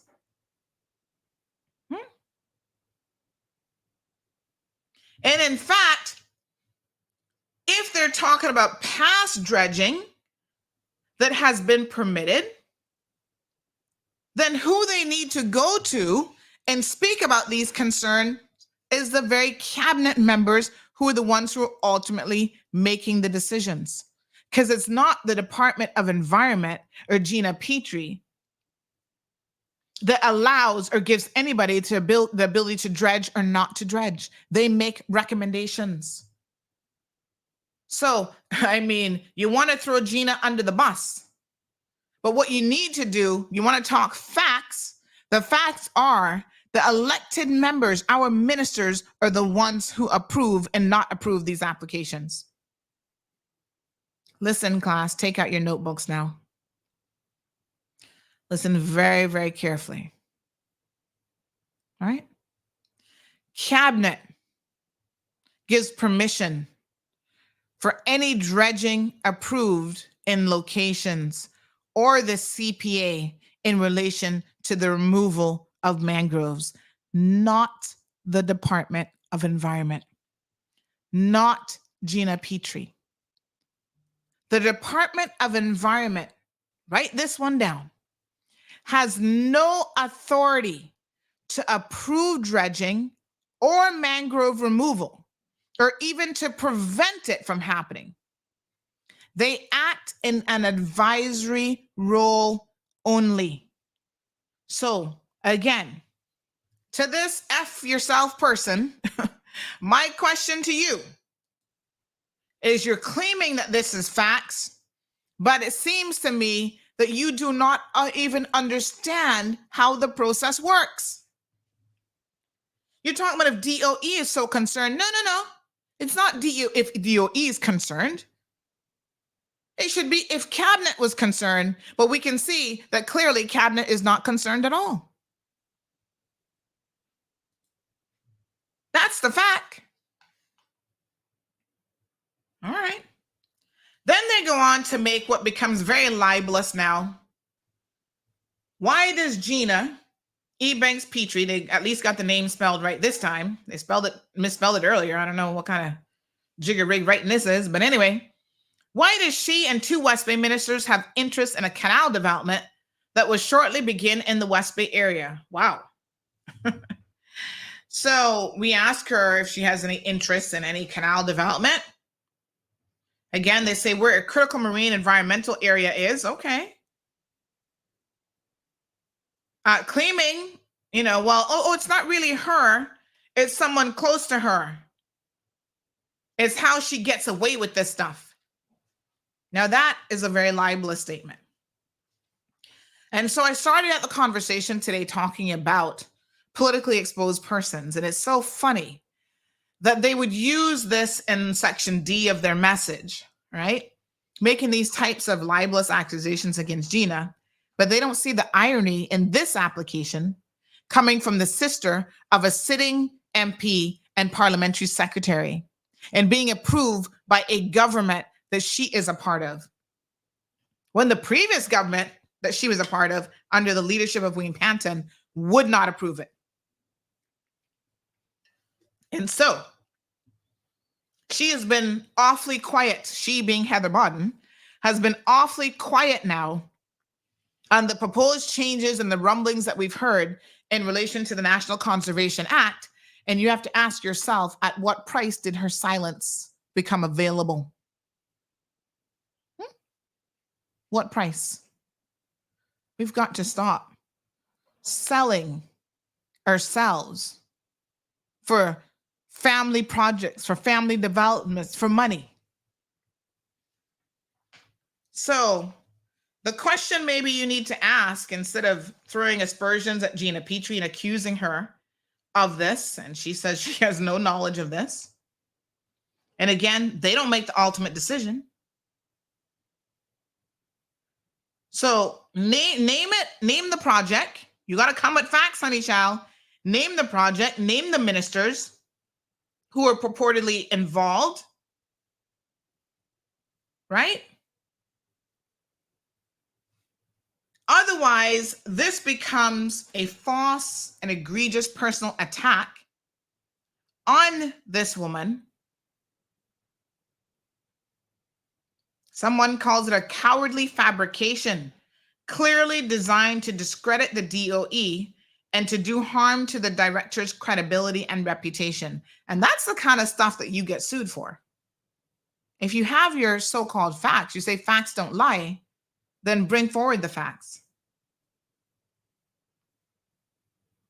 They go on to say, look at the airport where Andy from West Bay destroyed the mangroves after Gina denied government approval for the Coast Guard/Marine unit. Again, Gina and the DOE has no power to deny anybody anything. I'm going to say it again, because it's like a fake narrative, and they say that a lie travels faster than the truth and picks up, more steam. This is one of those things that you guys just can't get through your head. The director of the Department of Environment has absolutely no decision-making authority in relation to planning or coastal work applications in this area. It's simply untrue that she denied government approval for the Coast Guard/Marine base back in 2000 or any time period.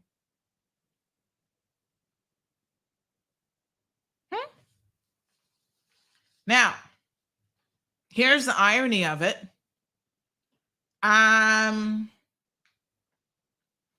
They talk about, just look at the airport where Andy from West Bay destroyed the mangroves. The facts, since they say facts don't lie, the facts are on record. You can go to their website. You can ask them for all of these. I don't know that they post applications themselves, but there's several applications involving the same Andy Parsons. That's who they're referring to, including for the aforementioned site near the Georgetown Marketeer, where the Department of Environment has consistently recommended the retention of mangroves and mangrove buffer. So you're claiming that she allowed Andy to do something which isn't true. She has no power to allow or not allow, but she has recommended the department. Let's stop saying she and say the Department of Environment has consistently recommended the retention of mangroves and mangrove buffer. So again, that's not even true. If anybody allowed it, you better go talk to cabinet. But this idea that who an applicant is and where they're from is somehow a material consideration for the Department of Environment, when they are tasked with providing professional scientific advice to other government entities such as the CPA and cabinet, is ridiculous. Folks, go to their website. You can see explanations and reports on their work and their processes. There's an entire environmental management unit section of DOE. You can go to the coastal works section of the website, Sustainable Development Coastal Works. I'll send you guys a link. And it provides a breakdown of the application process and includes a link to download all of the recent coastal works reviews. You know, you discredit these people when you have to come this low with your commentary, and especially when it's not based on anything factual at all. You got to come better than that. I thank you for sending it through, because it certainly has allowed me to address point by point all of what you have brought up. Let me read some of your comments. Phone lines now open, 936-2626. Any questions, comments, feel free to call in. Let me see here now. This person, I don't think this is in relation to that. Nope, that's not in relation to today's discussion. This person says, yes, dredging has happened before, and the report refers to the impacts and loss from that. The review also notes the point of marine protected area is to not allow those sorts of activities. And it's the dredging for fill, which again has been done before, but is not right, and certainly not right in a marine park. Another person says, and I think this is specific to the North Sound. So someone said, oh, but you know, it's not correct to say that this is a precedent because government has allowed it in other areas before. A person said the following in relation to that. They said,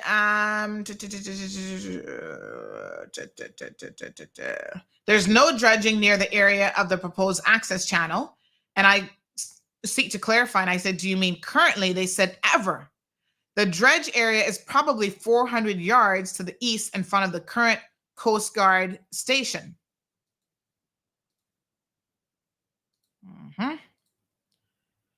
All right. By the way, not for nothing, but this person who sent this, you know, it's so interesting how a lot of times we write things and we write across different platforms and whatever. One of the interesting things about CNS is anybody can comment there, and you don't know if it's 5 people writing 1 million comments or whatever. But it is interesting that this person who sent this and they created this fake FU account, they also, there's also another fake account on Facebook that has had very similar things to say, which I found the wording, it's almost like the same person is wording it.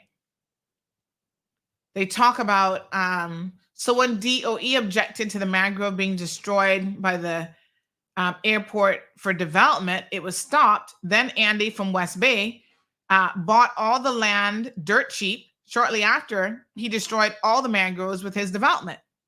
Guess having fellow West Bayers in charge at DOE helps get through what they want, selective restrictions. So whoever this fake account is, and it's definitely a fake account, I mean, there's no doubts about that. Let me just say to you that there it is. What you need to do is you need to be asking that question of the Central Planning Authority or whoever else is responsible for the enforcement. I don't know if anyone gave Mr. Andy permission or not. And if he didn't have permission and he still destroyed the mangroves, then that means that he should be subject to prosecution. So if someone has not prosecuted him and you say that this has been allowed to be done, then I would invite you to, talk to the appropriate parties about that.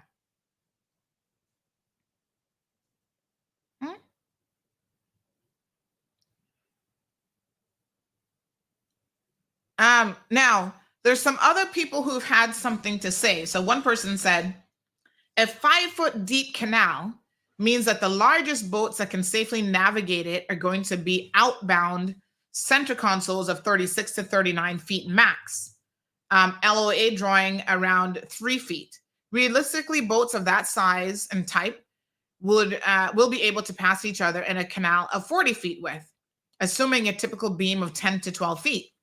So the 5-foot depth and 100-foot width tells you that the project is much less about a boat channel and a whole lot more about extracting fill for free. An outrageous abuse of Crown property by a developer with known government connections. Where is the public benefit in any of this? Y'all can get fill, but apparently you don't want to pay for it. And that's the problem. Here's another comment. The funniest part about this situation is that we have people who will, with a straight face and no sense of shame, claim that the Department of Environment / National Conservation Council / the Act are oppressive, overbearing, and prevent projects and development.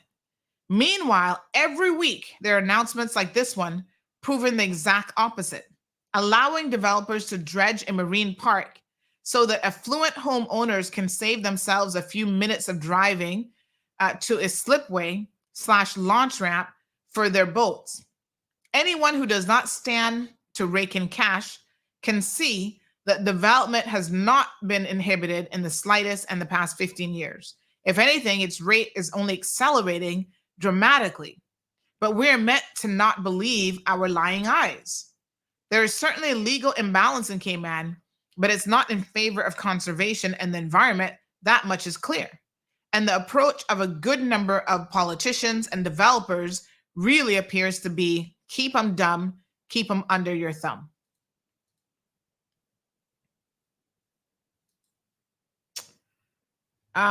Someone says, morning, Sandy. Please send me the document. Thanks. I'm so pissed off with Yaya and Harlan about this project. They both have their homes in Savannah, and everyone else that lives in Newlands will have a nightmare to deal with when there's a king's tide, tropical storm, and hurricane. Not to mention the exorbitant increases in home insurance costs. The point is, there's no feasible excuses for what we have made of ourselves, is a quote now that they're using. We have chosen to put profits before people, money before morality, dividends before decency, fantasism before fairness, and our trivial comforts before the unspeakable agonies of others.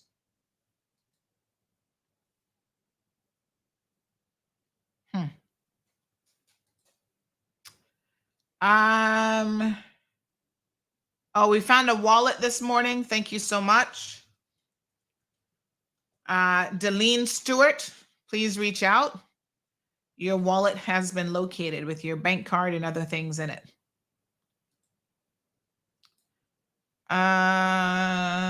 Let's see here. This person says, good morning. Hope all is well. The area you're talking about, which is in the back of Newlands, the developer has been getting their hands on that past 3 years now, land and housing going for $4 million from what I can remember. Once the new road is built from the eastern side, they already get it marked out to start building houses on Crown Marine Protection land. In Florida, it's illegal to chop down trees because of the oxygen levels are dropping, causing the environment to be hot. Same thing happening now in Cayman. No more trees to protect us from hurricanes and heat waves. And then they sent a link here for development land with potential access to the North Sound, 152 acres, waterfront, and it's for sale by Remax. Good morning, Sandy. These politicians are going to mess up this island so bad. Hold on, let me grab it so you guys can read along with some of these, in fact.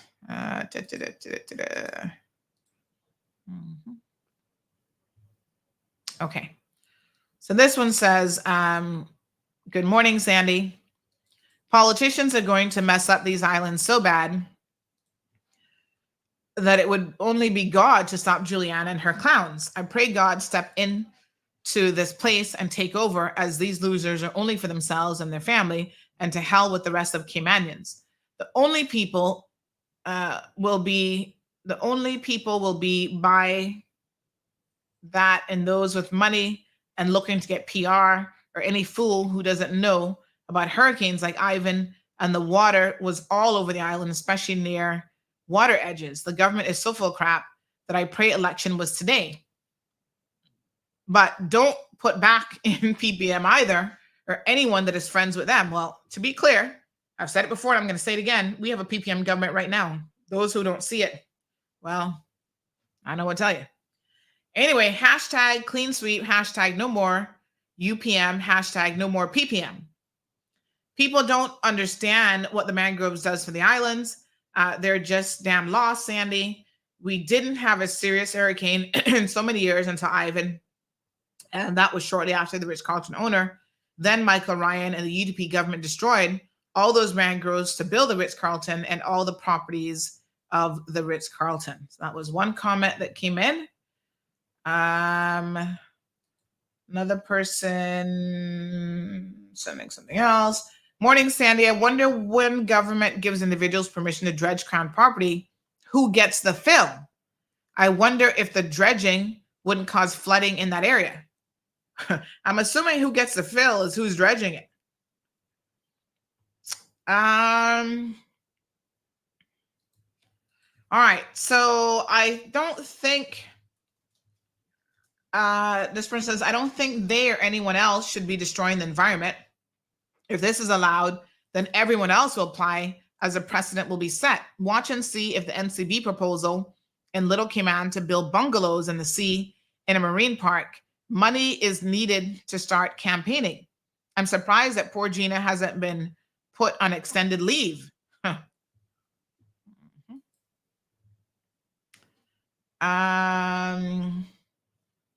Someone says, are they expecting to use aggregate dredge from Crown land to fill their private property for free? Yeah, that's the precedent there that we're talking about. That is exactly it. Using Crown property and the dredging of Crown property to, and I agree that this is more about the fill than anything else.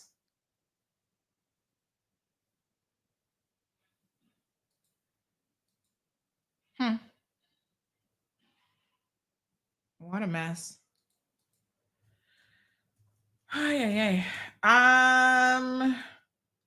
Interesting that the two West Bay ministers alleged to be involved in the other alleged project are the two who seem to be pushing back on the dirty campaign against the NCC, DOE/GINA, convenient attempts to attack their integrity.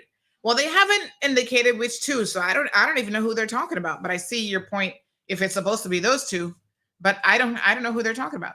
Good morning, caller. Morning, Sandra. Morning, dear. Let me start off by saying I have no dog in this race, no dog in this fight, or whatever terminology you want to use. I have no affiliation with this at all.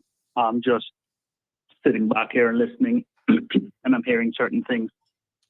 Mm-hmm. And I mean this the most respectful way, because I certainly appreciate yours and many other people's, including, because I have it as well, care for the environment. But when you say things like, when people are saying things and then you therefore backing it up by saying that, oh, they want to dredge this so they can get to fill the property for free, it's just not right. It's not correct. There are fees that are paid that do these things that will take care of those kinds of issues. And furthermore, hold on. Let me understand what you said. You said there are fees that are paid that takes care of those types of issues. I don't know what that means. So in other words, if you're paying to dredge these things, you're paying for the material that gets out, effectively will get out of there. You want to argue if the fee is high enough? That's a whole different conversation. But fees are paid to get the permission to take that to remove the fill from there. Now, so they're paying for the fill, is what you're saying. They're paying for the aggregate. Well, under all the fees the government requires for them to pay, correct? Yes. If they're going to do it, but let's underline the precedent or what this application is. Did they submit the application for fill, or did they submit the application to dig a channel? The application is to dig a channel. Okay, so they didn't apply for fill, did they? But the net result of digging that channel gets you fill. And then there's fees to dig that channel, and therefore they're paying for that fill. And so what do you do with that fill? Then you put it on the property if needed, or you sell it. And that also comes down to the stipulation of the approval, whether it's allowed to be sold or just used on the property. Now, if you'll note that the property actually has already been excavated with the basin, and therefore that fill was used to fill the property, because I actually happen to know the area, and it's a very low-lying area. And so the entire Sunrise Landing, which that property borders, it's all filled, just as was Snug Harbors, Governor's Harbor, Yacht Club, Crystal Harbor, yada, yada, yada, yada. The fill from the canals were used to make the properties. Just as recent as that the most recent subdivision being right next to the Ritz-Carlton Golf Course. So let's dispel the fact that they're not applying to get free fill, but that's not the case. Well, no, nobody said that. I mean, we read exactly what they were applying yes, for. Did. Yes, you, Sandra. Yes, you did. No, I didn't. Yes, you confirmed what you confirmed what a commentator stated, which was to effectively giving them free fill. Eddie, so let me go back to. No. Have you been listening to the entire show? If I have been listening to the entire show while I've been working, but let me just. I am dealing with specific comments you've made there. So you're falling afoul in. And I get it. It's human nature, and we do it. I am just as guilty. But my point to you is that let's deal with the fact being the fact. And the reality is just that. It is not for fill. It's for a channel to access what would then become a canal lot subdivision. This is not new.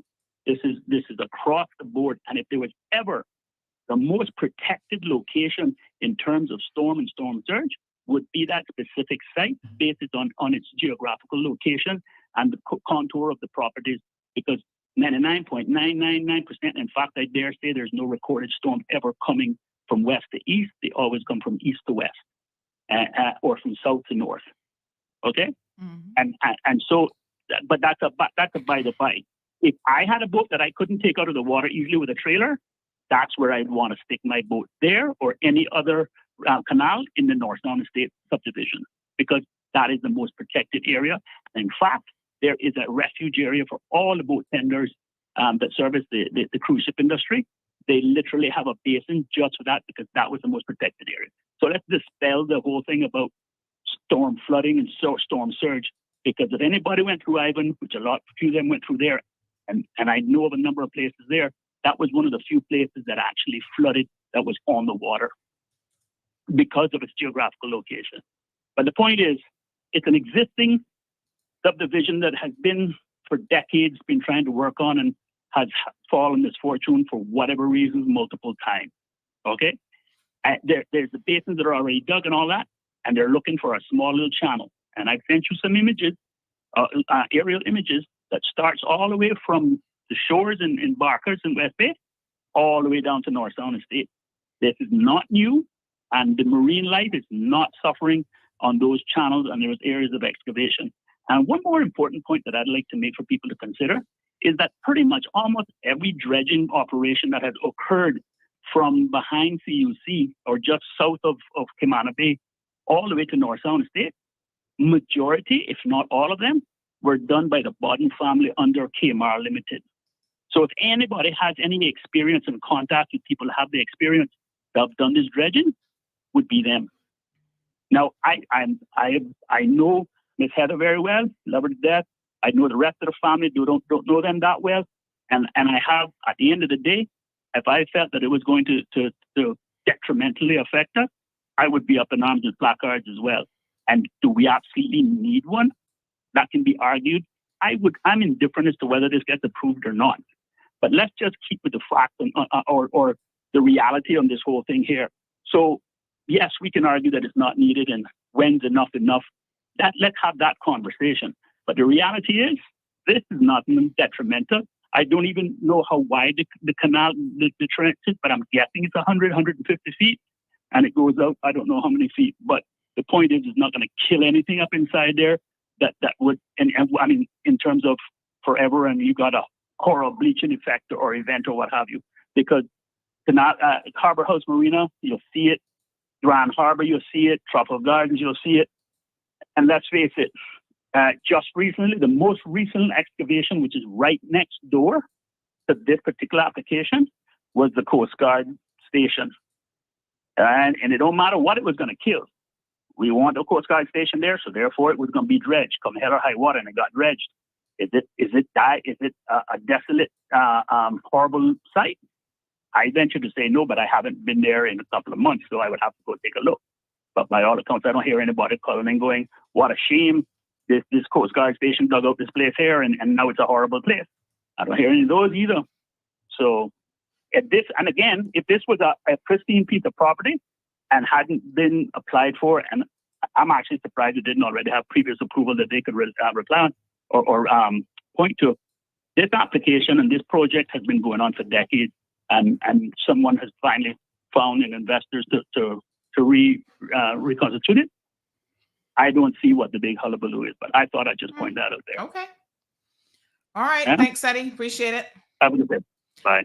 All right. So let me just say, in terms of what I said, I never said anything about this was for Phil.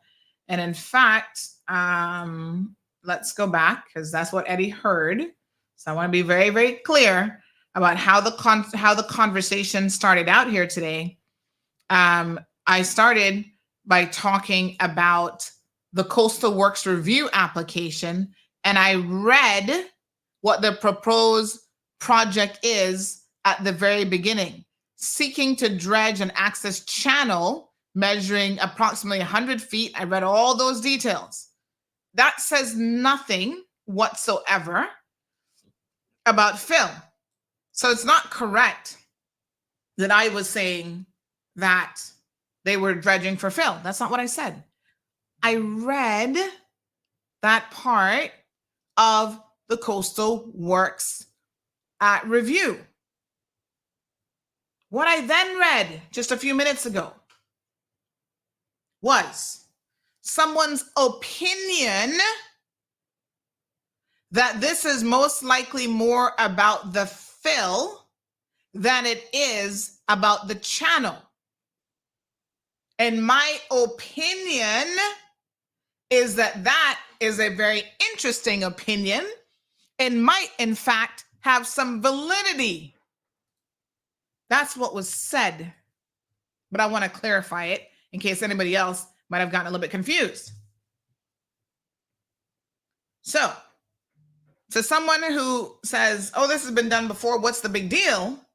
This is what this person has to say.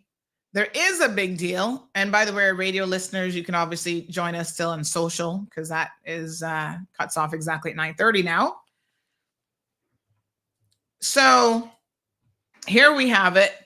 Previous dredgings showed that the heavy and ongoing impact for silt's resuspension, it has. So previous dredging has shown that, yeah, you probably don't want to do that.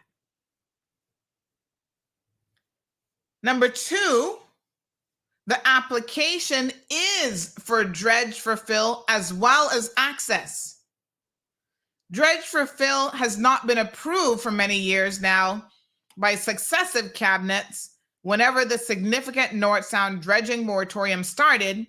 So approving this now resets the precedent. So to the point that, oh, this is not a precedent. This is what clarification on that. So approving this now resets the precedent that dredging for fill is acceptable practice. And it is not hypothetical, as there was a dredge for fill application last year that was denied on the same principle, and that wasn't even in a marine protected area. Thank you very much for that. Give me one quick second here. Now that we're off air, we can have a little dead air time, and I want to clarify something.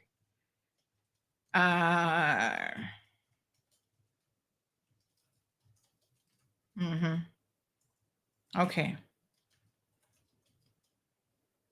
Hold on. All right, coming. Okay.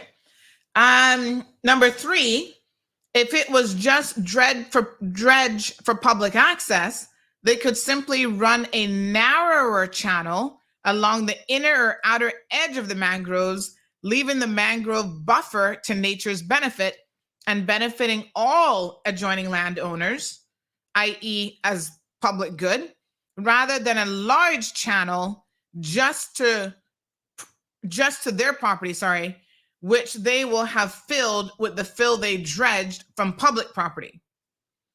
There's also the de-watering issue, which again harkens to lessons learned from those previously dredged areas. When you talk about the fee that they're paying government fees, the person goes on to say, the fees are nowhere near the amount the fill would cost on the market. Maybe that's what y'all need to start doing, is now increasing the fees. Like, oh, you want to dredge for fill? Then you're going to pay market value for it. I mean, it shouldn't be allowed regardless. But when it makes no money sense, all of a sudden, everybody is motivated to find another solution. So government, stop doing things so cheaply. Same thing with access to business licenses. There's a reason why so many people are abusing the business license situation right now, taking out all these licenses when they don't have any legitimate businesses, because of the fact that it's only $75 to get a business license. That's like that lady we were talking about the other day, Faithia Pars. No wonder she can have 7 companies, because it's only $75 per company. That's less than $700 for 7 companies.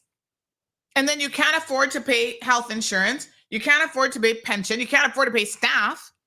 So of course you're breaching every single legislation. Ja Rover, good morning. Uncle Shaka Zulu says, Uncle Eddie, your point is not consistent in its messaging. On top of that, your career gives you automatic bias in your conversation. Sorry, sir, but not much credibility to be given to your argument. Development is your cup of tea, correct? Hashtag just saying. Onila Urs.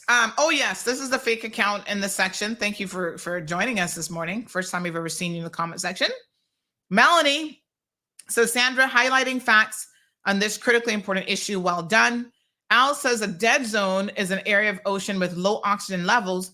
Why is that bad? Dead zones are bad news for marine biodiversity, as they effectively destroy the ecosystem within an effective area. They also have the potential to destroy economies by impacting the ability of seafood as an income and food source. And that was a quote that he had there. And then he says, so if you want your conch and fry fish, think again. Urban Trend says, as far as I'm concerned, the planning department and the DOE should decline all coastal applications as it is destroying our environment. Fine and imprison developers who go against their advice, stricter fines for destroying our environment. Al goes on to say, scientific, well-informed evidence shows that, in fact, this area is not a dead zone. Good morning, caller. Yeah, good morning, Sandy. Morning, I still block from Facebook. Oh. But I'm glad we're talking about all this dredging and all this environmental damage that's going on. Sandy, you see, I want to get back to my little bridge for a second. You see, yes, my bridge was going to cause some environmental damage, but at least my environmental damage has a purpose. You know what I mean? It has a purpose of being able to solve our traffic problem once and for all. All these other. So what's the difference between that and the East-West without an environmental impact study? That has a purpose too. And you're still destroying the environment. No, I'll tell you the difference between my East-West the difference between my bridge. You're saying as long as it has a purpose, we can destroy the environment. That's fine. That's what you just said. Well, yeah, a little bit, because think about it. All right, the East-West East-West road. What purpose does that have? Is that going to solve our traffic problem? Well, the whole point of doing an environmental assessment. No. I'm asking you a question. When we do the East-West Artillery Road, is that going to solve our traffic problem? No. It is. No. It is. Yes, you said? No, I said no. No. Okay, then. Now think about this. Let's take this relocation of the port, right? Now, they gave us, 9 different alternatives of where they could relocate this port. I think they're mainly looking at either Bordentown or the Breakers location to put this port. And for one reason, and for one reason only, for the fill. They're basically using that port as an excuse for mining to do the same thing that you were talking about earlier to like fill in all these rich people areas, low-lying areas to make better development and all that kind of stuff. Are you following what I'm saying? You understand what I'm saying? Because I'm kind of nervous talking on the air, especially to you. That's why I would much rather just be typing it in. But are you following me what I'm saying? Not really. Okay, let me see if I can break this down. All right. But what I'm going to invite you to do, because I don't want to make this, I mean, I got to start wrapping things up here. And I don't really want to make this about your bridge this morning because I'm not finished with this discussion yet. So, well, okay. I mean, you know, if you're done, you made a comment that your bridge has merit to it. And if it means destroying a little bit of the environment, then that's the price to pay for it. I think that much we understand. You see, like how I think about it, right? Mm-hmm. My bridge, right? There's some dredging, right? But how can you compare a 10-acre dotted line going across the North Sound as far as dredging compared to, say, a 40-acre hole being dug for the purpose of a port? And then at the end of the day, that port is not going to solve any traffic problems because, like, let's say, for example, they say in town, they say the port can't operate during the day because of traffic, right? That's what they tell other people, right? I'm asking you, yes or no? Now we're moving on to the port. All right, I'm gonna ask you to. This conversation is going off topic. Yeah, no, I'm trying to stick to the topic, but I tell you what, Sandy, do me a favor. Mm-hmm. Unblock me, and then I could type out what I want to say because it's not fair that I can't say what I want to say. I can't talk on the phone properly because I get nervous with public talking, if you will. You understand what I'm saying? So if you please don't block me, I'll be nice. I won't leave no rude comments, and I'll be civilized with what I gotta say. Please. So that's your argument for unblocking you? That's it? Well, it's not my. Well, yeah, because Sandra, I'm trying to explain something, but I can't do it with you because it's like pressure. you put people under pressure when I have to talk to you or online. So yeah. So when you type, there's no pressure. No, there's no pressure. Okay. That must be the problem. Then I can read over what I'm trying to say without stuttering. That's why you're being so bold in the past because there was no pressure when you were just typing whatever. Oh, come on, Sandy. I see people typing way ruder comments than I ever did, and all you do is laugh at it. So come on. You're not being very fair or democratic, if you will. All right. Thank you for the comments. Oh, so you want to say you're going to consider it? All right, fine, whatever. Okay. Bye. Bye-bye. All right. So thank you for this listener who said, clarify what Eddie has said, that their application isn't about Phil, because again, we're trying to deal in facts here this morning, and I actually missed something myself that I now wish to bring to everyone's attention, including Eddie.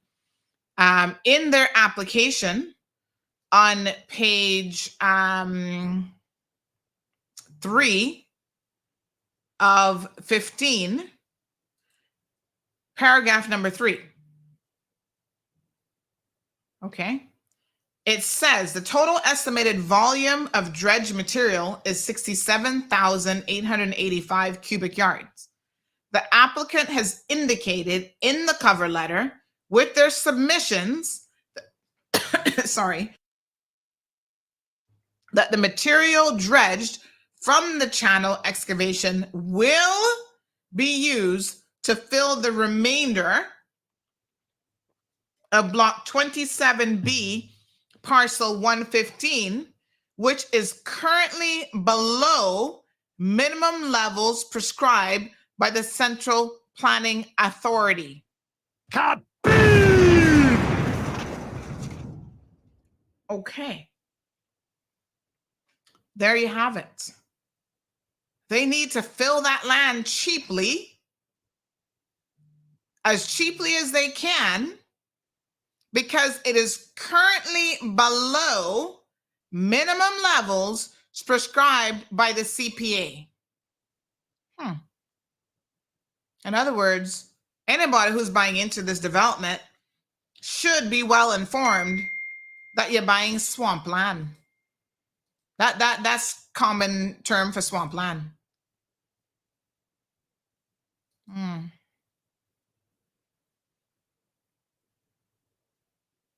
Shannon says these politicians are getting worse by the hour. There's no one left to vote for. Amani says, my question is, if this area is considered a dead zone, then why the government has it protected as a marine protected area for so many years? Seems to me this particular government is all about destroying everything in their path once it's beneficial to them, and to hell with both the environment and the people of this country who elected them. Well, time for their so-called play doll house of a government to crumble come 2025. Y'all gonna have to make some decisions, boy. That's what I'm telling you. Anita says, love your factual preaching this morning about our fragile marine environment. Thank you so much. Liana says, those who live in the back of Newlands will surely be heavily impacted whenever it rains or hurricane passes by. And to Eddie's point about, the hurricane not coming in that direction and never impacting that area, boy, have we been wrong before, and have we changed the landscape of so many different areas because of developments having gone through. And you have unanticipated consequences that, if you would have listened to the experts, might have been anticipated. I'm just saying. Anita says, and those marine reserves belong to me and all voters, and we don't give our permission for such. Shaka Zulu says, tell them, Auntie Sandy, it's true. Eco-friendly is a huge deal across the spectrum and global economies. Liana says, trust me, I know Hurricane Ivan gave us a few fish in our backyard. Aliano says, Miss Sandy, it's all about the money. Oh, follow the money trail, that's for sure. Liana says, and these civil servants are being forced to read a script that was pre-written from someone that does not know what's going on. Damien says politicians shouldn't be gagged either. Well, to be clear, they're not, except they don't want to face the people. I've had a standing invitation for them to come on and talk about what they intend to do with the National Conservation Act, and not a single one of them has taken up that opportunity. Damien, ask yourself why the self-imposed gagging. You only self-imposed gagging, especially with them, because they love to flap their lips, when they know what they're about to say is not going to be supported by the majority of the people. Come, talk to the people. It's so simple. Why can't we hear what you guys are considering? Talking about public input. Why don't we know how you intend to make changes? You claim you're not going to undermine it and this, that, and next thing. Okay, then why change it at all? What you doing? Because we know you're not strengthening it.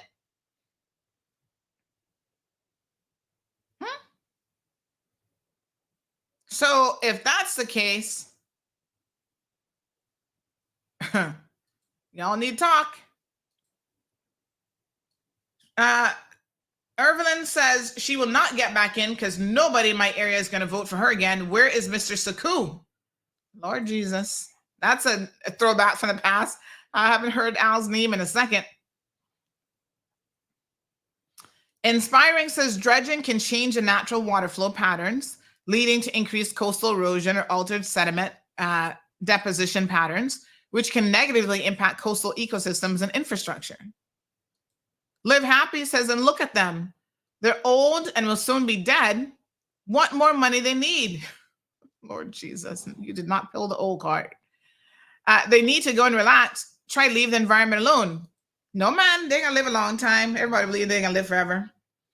But I mean, regardless of their age, this is something that's going to benefit not just them, but their children and their children's children and their children. Multiple generations benefit from these family developments. So I'm not so sure. I don't know what the immediate benefit is for them. I'm sure if you sell a couple and you get commission, because I think they're all in real estate, if you get commission off of that, then yeah, you can return to being a millionaire again. But, listen to me. I really want to. And at some point, this isn't about loyalties, and this isn't about friendships. This really is about doing the right thing for the right reasons. But I would encourage someone like Heather. And like I said, I like Heather a lot, but let me be very, very honest. When the family business wasn't clicking, you weren't making any sales, you didn't have any money coming into the kitty, all this family land apparently is of no use to them because they don't have the money. It's interesting that Eddie said that maybe they have a developer now, or not developer, but maybe they have a partner that is trying to get this going after all these years of just sitting there stagnant. It has been sitting there stagnant because as a developer, you need money to put into your projects. And so the family hasn't had the money to put into the projects, into this project. And, normally when you're land rich, you can go to the bank and you can borrow against that land. So I don't know why they haven't done that. But whatever the situation is, the money hasn't been there. That's why the project has been sitting in the back burner for all of these years. Let's call a spade a spade.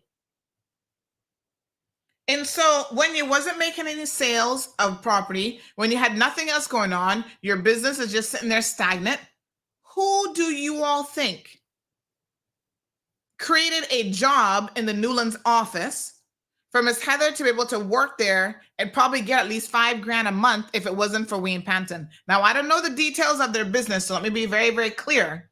But I do know he had her employed in that office, working there for 4 years when she had nothing else going on, so that she could pay the bills. Now, that doesn't mean that you're going to have blind loyalty to Wayne Panton, but certainly you would know how much he is concerned about the environment and the reason why he would not have supported your family getting access to this land in this way.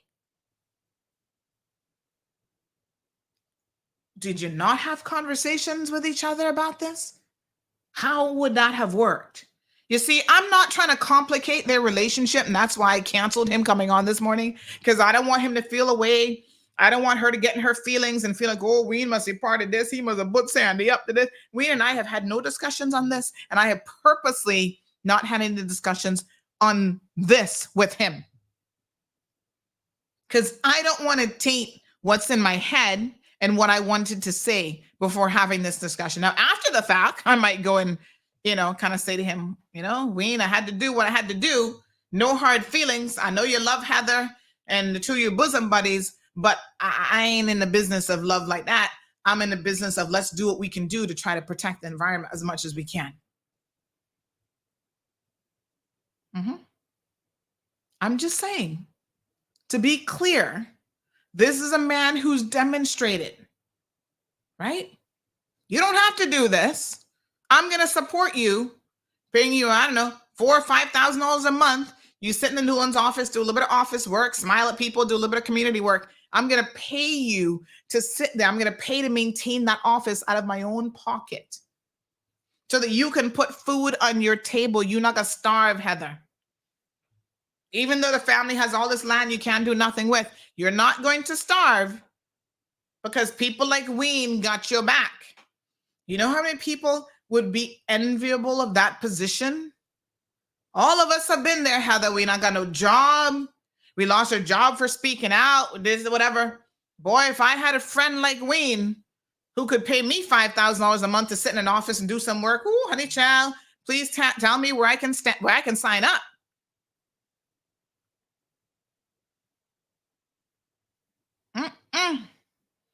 I'm just saying. Now the big picture of developing this property is looking all good and rosy, but you're not remembering who had your back for all those years. Onelia, this is the fake account that we were talking about, said Al Ebank's point of order. It is a dead zone. Nothing grows or lives there because of all the silt, mud, and crap there. Perhaps if you were to take a ride in an actual boat to the area, you'd see this. But bullshit baffles brains, so keep talking crap. Well, what your name is? Onelia. Interesting fake name. But you have to help me out here because, again, we're looking at a report this morning from scientists and from experts who have demonstrated that it is not a dead zone. They have shown that Mother Nature, let me bring up the pictures again, honey child. Mother Nature is trying its best to replenish itself. So explain to us how you consider this a dead zone. Maybe your definition of what a dead zone is what we need to hear. Sorry, let me just screen grab this. It's easier to show this on page 5 of the report. So you take task with Al's definition of a dead zone, and yet here we have photographic evidence. So you're asking and challenging Al to take a ride out on a boat so that he can see there's nothing there. Nothing grows or lives there. Then what are these photos that the experts took back in July of 2022? You're trying to say that these people fabricating photos now or what? Sorry, I was looking for one of my little lozenges. Don't look like I have it in the office. I like to keep some here in my little drawer. So what is all this? What are you saying now? West Indian sea egg, coral, sea grass, brittle stars, sea urchins. What are you saying? Not living there. Okay. What a hot mess. Shaka Zulu says, I agree with you, Auntie Sandy. He says he's misquoting you for sure. His listening skills his listening skills seem to be suffering for sure.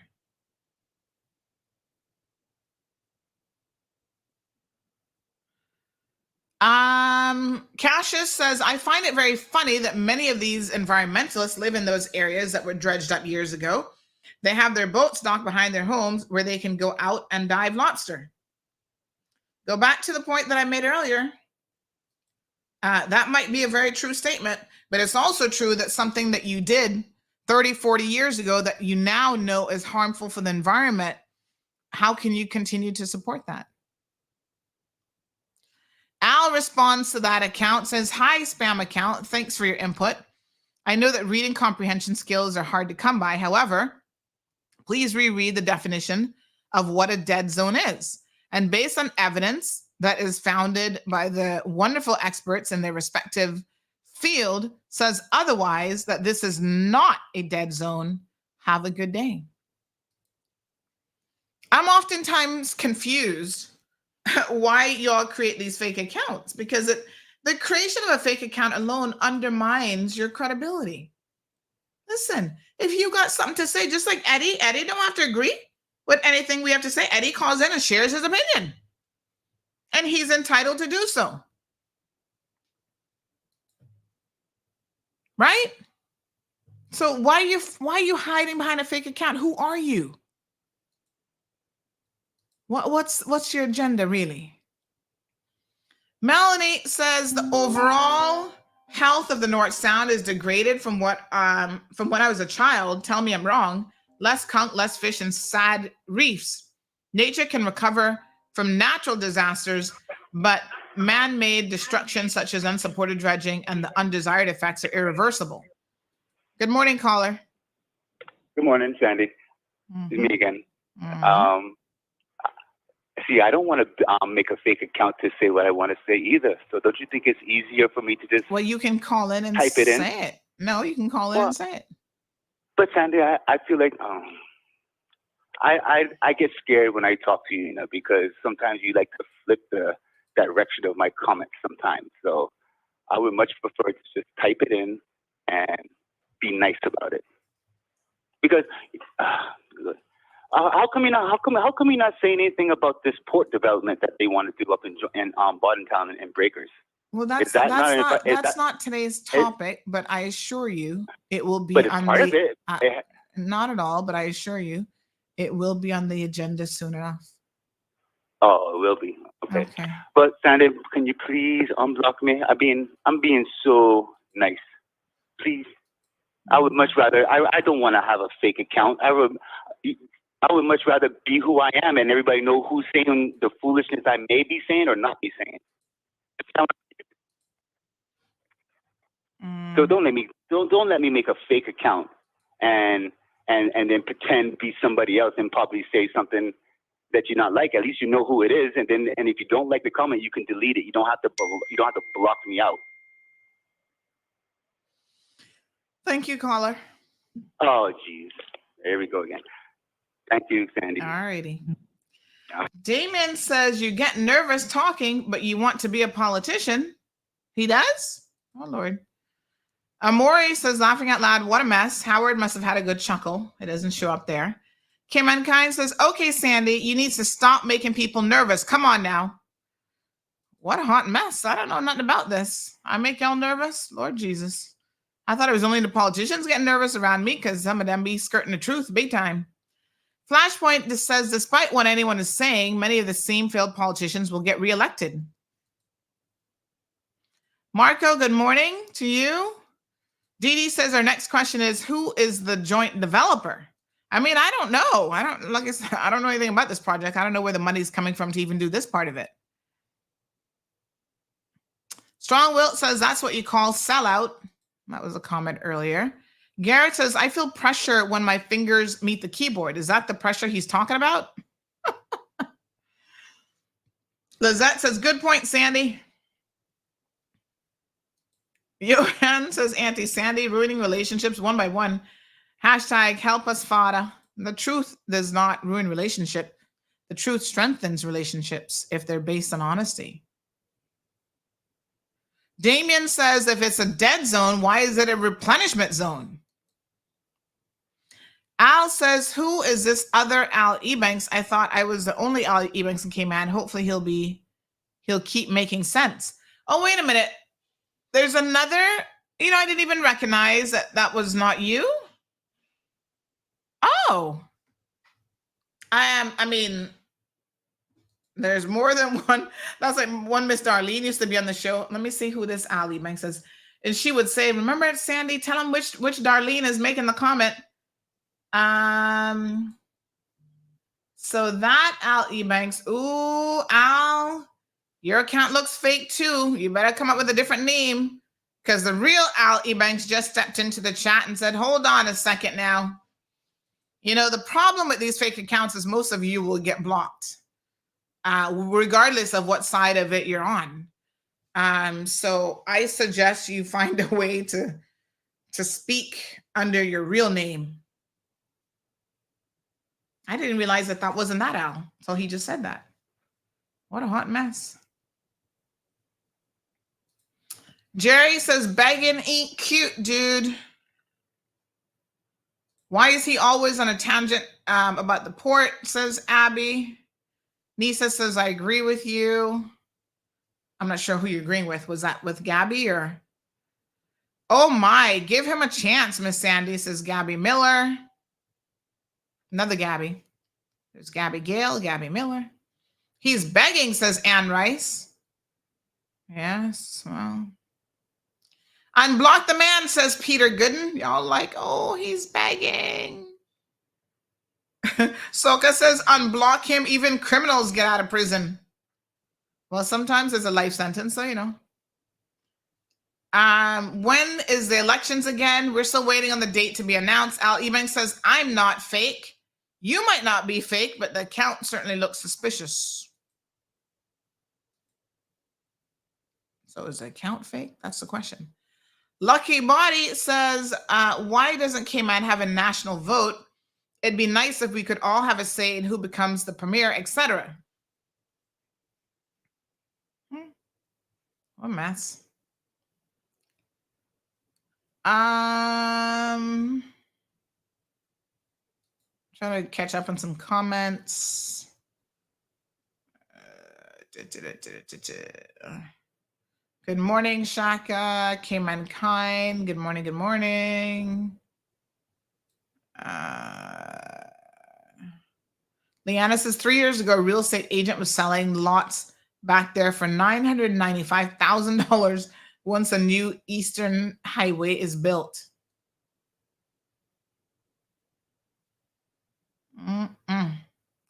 What a hot mess.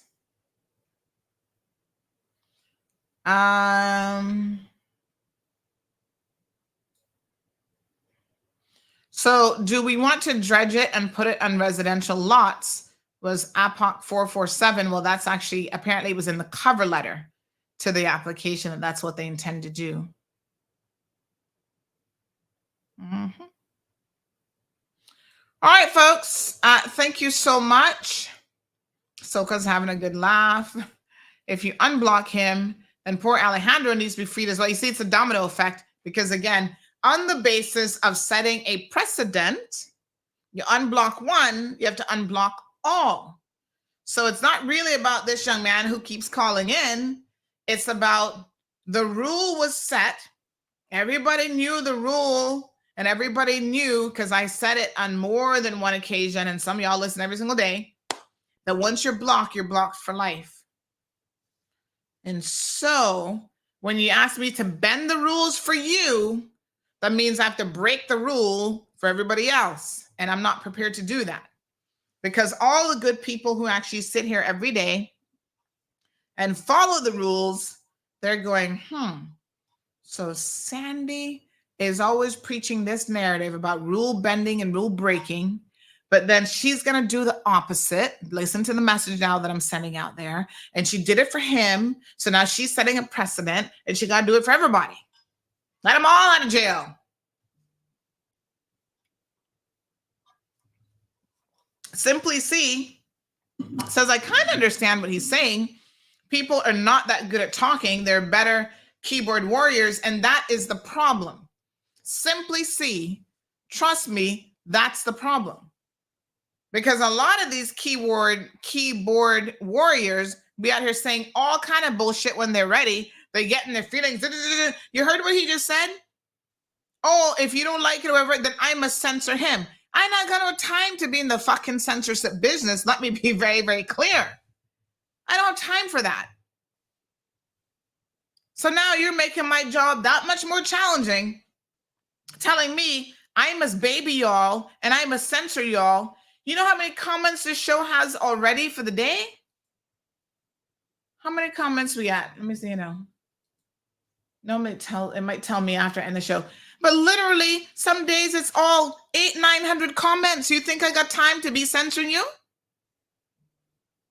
I don't got no time for that. So if you don't have any control over yourself, and then that lack of control gets you blocked, that ain't got nothing to do with me. Oh, it has way more than 93 comments, I can assure you that. But we'll have to see at the end of the show, because it's like an aggregate, like it accumulates once you end the live stream. Right? I'm just trying to have a look, even at yesterday's show, to tell you the average comments. I mean, it's up there. The bottom line is, I'm not your mama. I don't care what y'all think. I ain't your mama, and I'm not here to be doing that type of thing. 109 comments so far. Okay? Y'all need to control yourselves. That's really not my job. My job is I will definitely keep you in check. And when you get blocked, and it is what it is.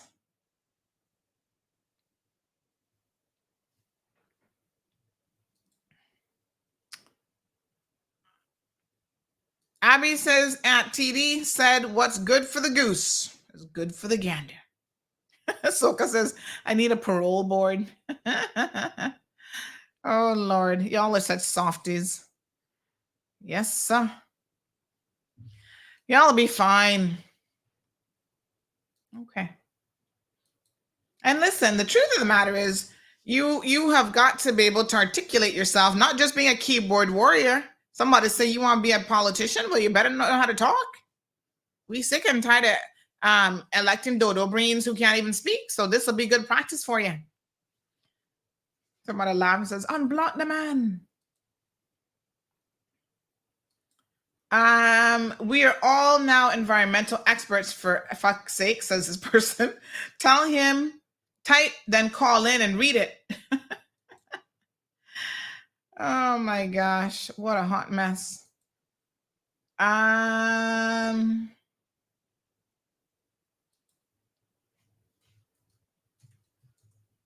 Let me see now. This person says forwarded many times. I think this is a fake story actually that's circulating.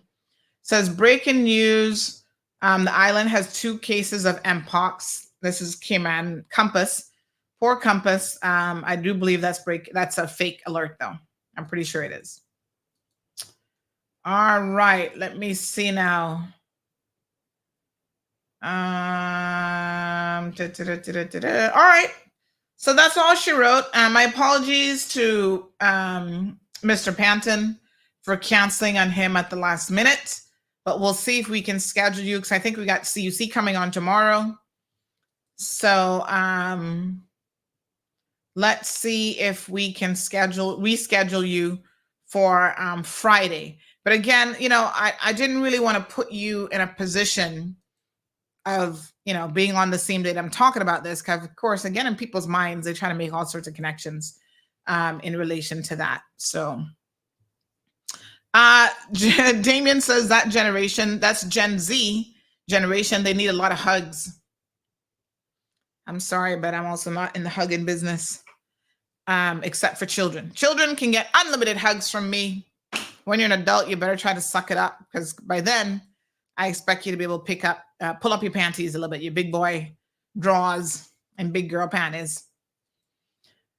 All right, folks, I have a lot of concerns about this application. I have a lot of concerns about this cabinet decision. And I have to wonder, and this is just me kind of thinking off the top of my head, is there any way to appeal a cabinet decision like this? You see, now cabinet says DOE is all powerful, omnipotent, whatever. And I think the opposite is true. I think cabinet believes that they are. Can members of the community appeal this cabinet decision? Now, we're not adjacent landowners, but we are still being impacted by this as a marine protected area.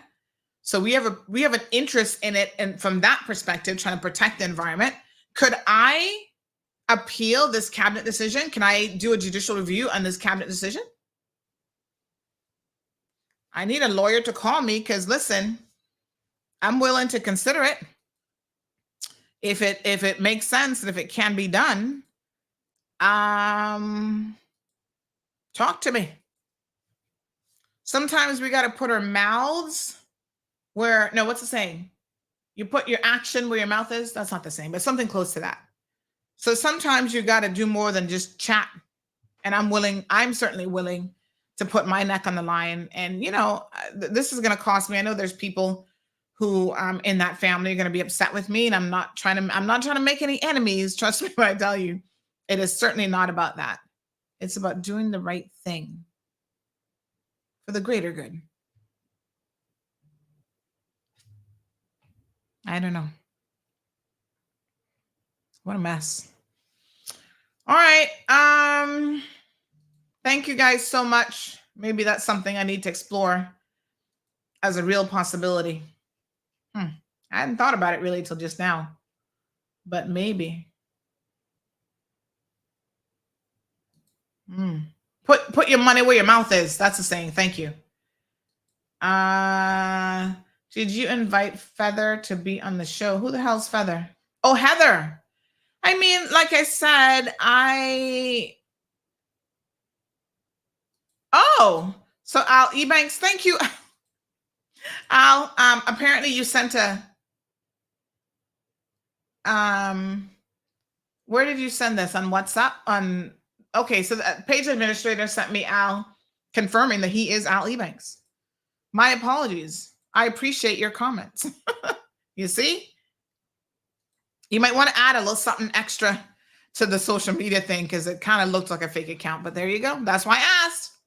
You notice I didn't automatically block you. So yes, put your money where your mouth is. Anne says amen. Onelia, now this is a fake account, says, Al Ebanks, keep drinking the old West Bay Kool-Aid. You soon get to where you're dying to be. Huh? Meanwhile, life goes on. Facts do not lie. Like an actual excursion out to the area, what your daddy taught you and what you think you know does lie, though. So I suggest you get off your self-taught high horse and go take a physical trip out there. But also you don't.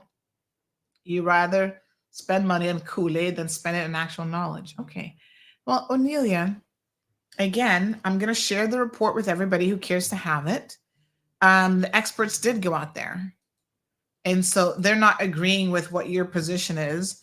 And so I'm going to rely on the scientists, the marine biologists, and others who they're the subject matter experts. We're not subject matter experts.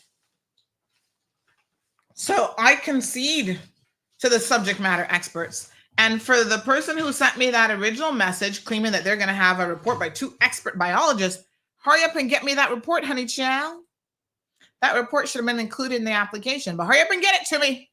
Because as soon as I have that, I want to be able to read through it and put the pieces together. What a mess. Simply C says, poor guy, what can anybody say? If Sandy wants to block you, she'll block you. When it's her show, she has the power of judge, jury, and executioner. And if she doesn't like what you say, kaboom, you're blocked. Well, it's not about liking what you said. In fact, he was blocked for being disrespectful to guests that were on the program. Sometimes people get blocked and then they have like regret afterwards, like, oh, I'm so sorry, whatever.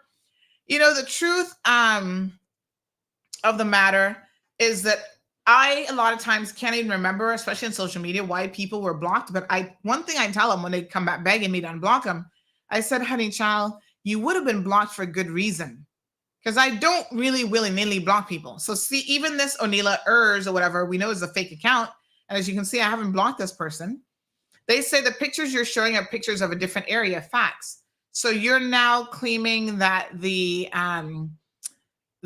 actual report, the Coastal Works report review, that they're lying, that it's not from that area? Because they have the date. They say DOE site visit photos from July 28, 2022. Showing marine life, and they say points 3, 4, and 5 on the figure 1 map. Where's the figure 1 map? Figure 1, hold on, honey chill. Figure 1 map, here we go. Let me pull this back up. So now you're talking about facts again. You love that word, but the facts are, they have specifically said, let me increase the size here, I'd increase.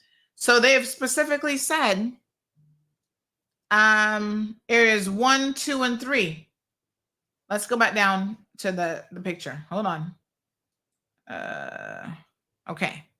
So hold on. They refer to figure 1. Points 3, 4, and 5. My apologies on figure 1. So 3, 4, and 5. Let's go back to figure 1. Figure 1. Points 3, 4, and 5. And you're saying that I must go out there myself because I'm an expert. The experts went, oh, when we enlarge it, we see the little pictures of where they found stuff. Oh God, you really need to enlarge this. My apologies. I didn't even see what those were. But there you go. That's what they found. Yes, so, and so.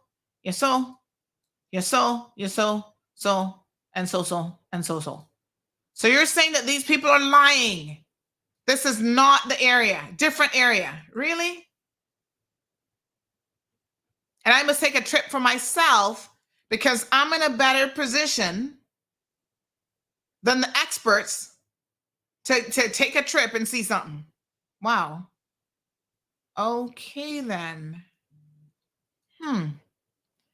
Some of y'all are going to just fail class today because you're just not paying attention at all. All right, folks, I got stuff to do. Anybody going to Kim and Brack today? Let me know. I got a package I got to send to the Brack. All right.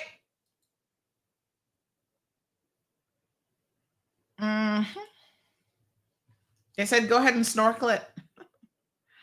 This person says, Onelia sound like family. What's his name? Your competition, laughing out loud, the in-law.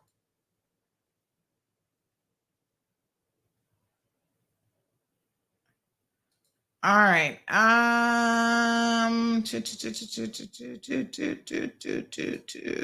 Okay. Tell the person to take the trip with you, Sandy. Maybe they need to go out there with DOE. I am well late. I can see you're healing from what? Heading for courthouse. Heading for the bank. No. I'm not going there today.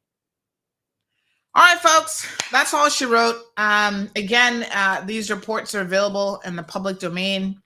I have a few of them. I'm certainly happy to send them to you. The one that's also quite important is the where did I pull that one up? I've got the link here to this one. This one now is quite a sizable document. This is, oh gosh, how many pages is this? There's a lot. 569 pages.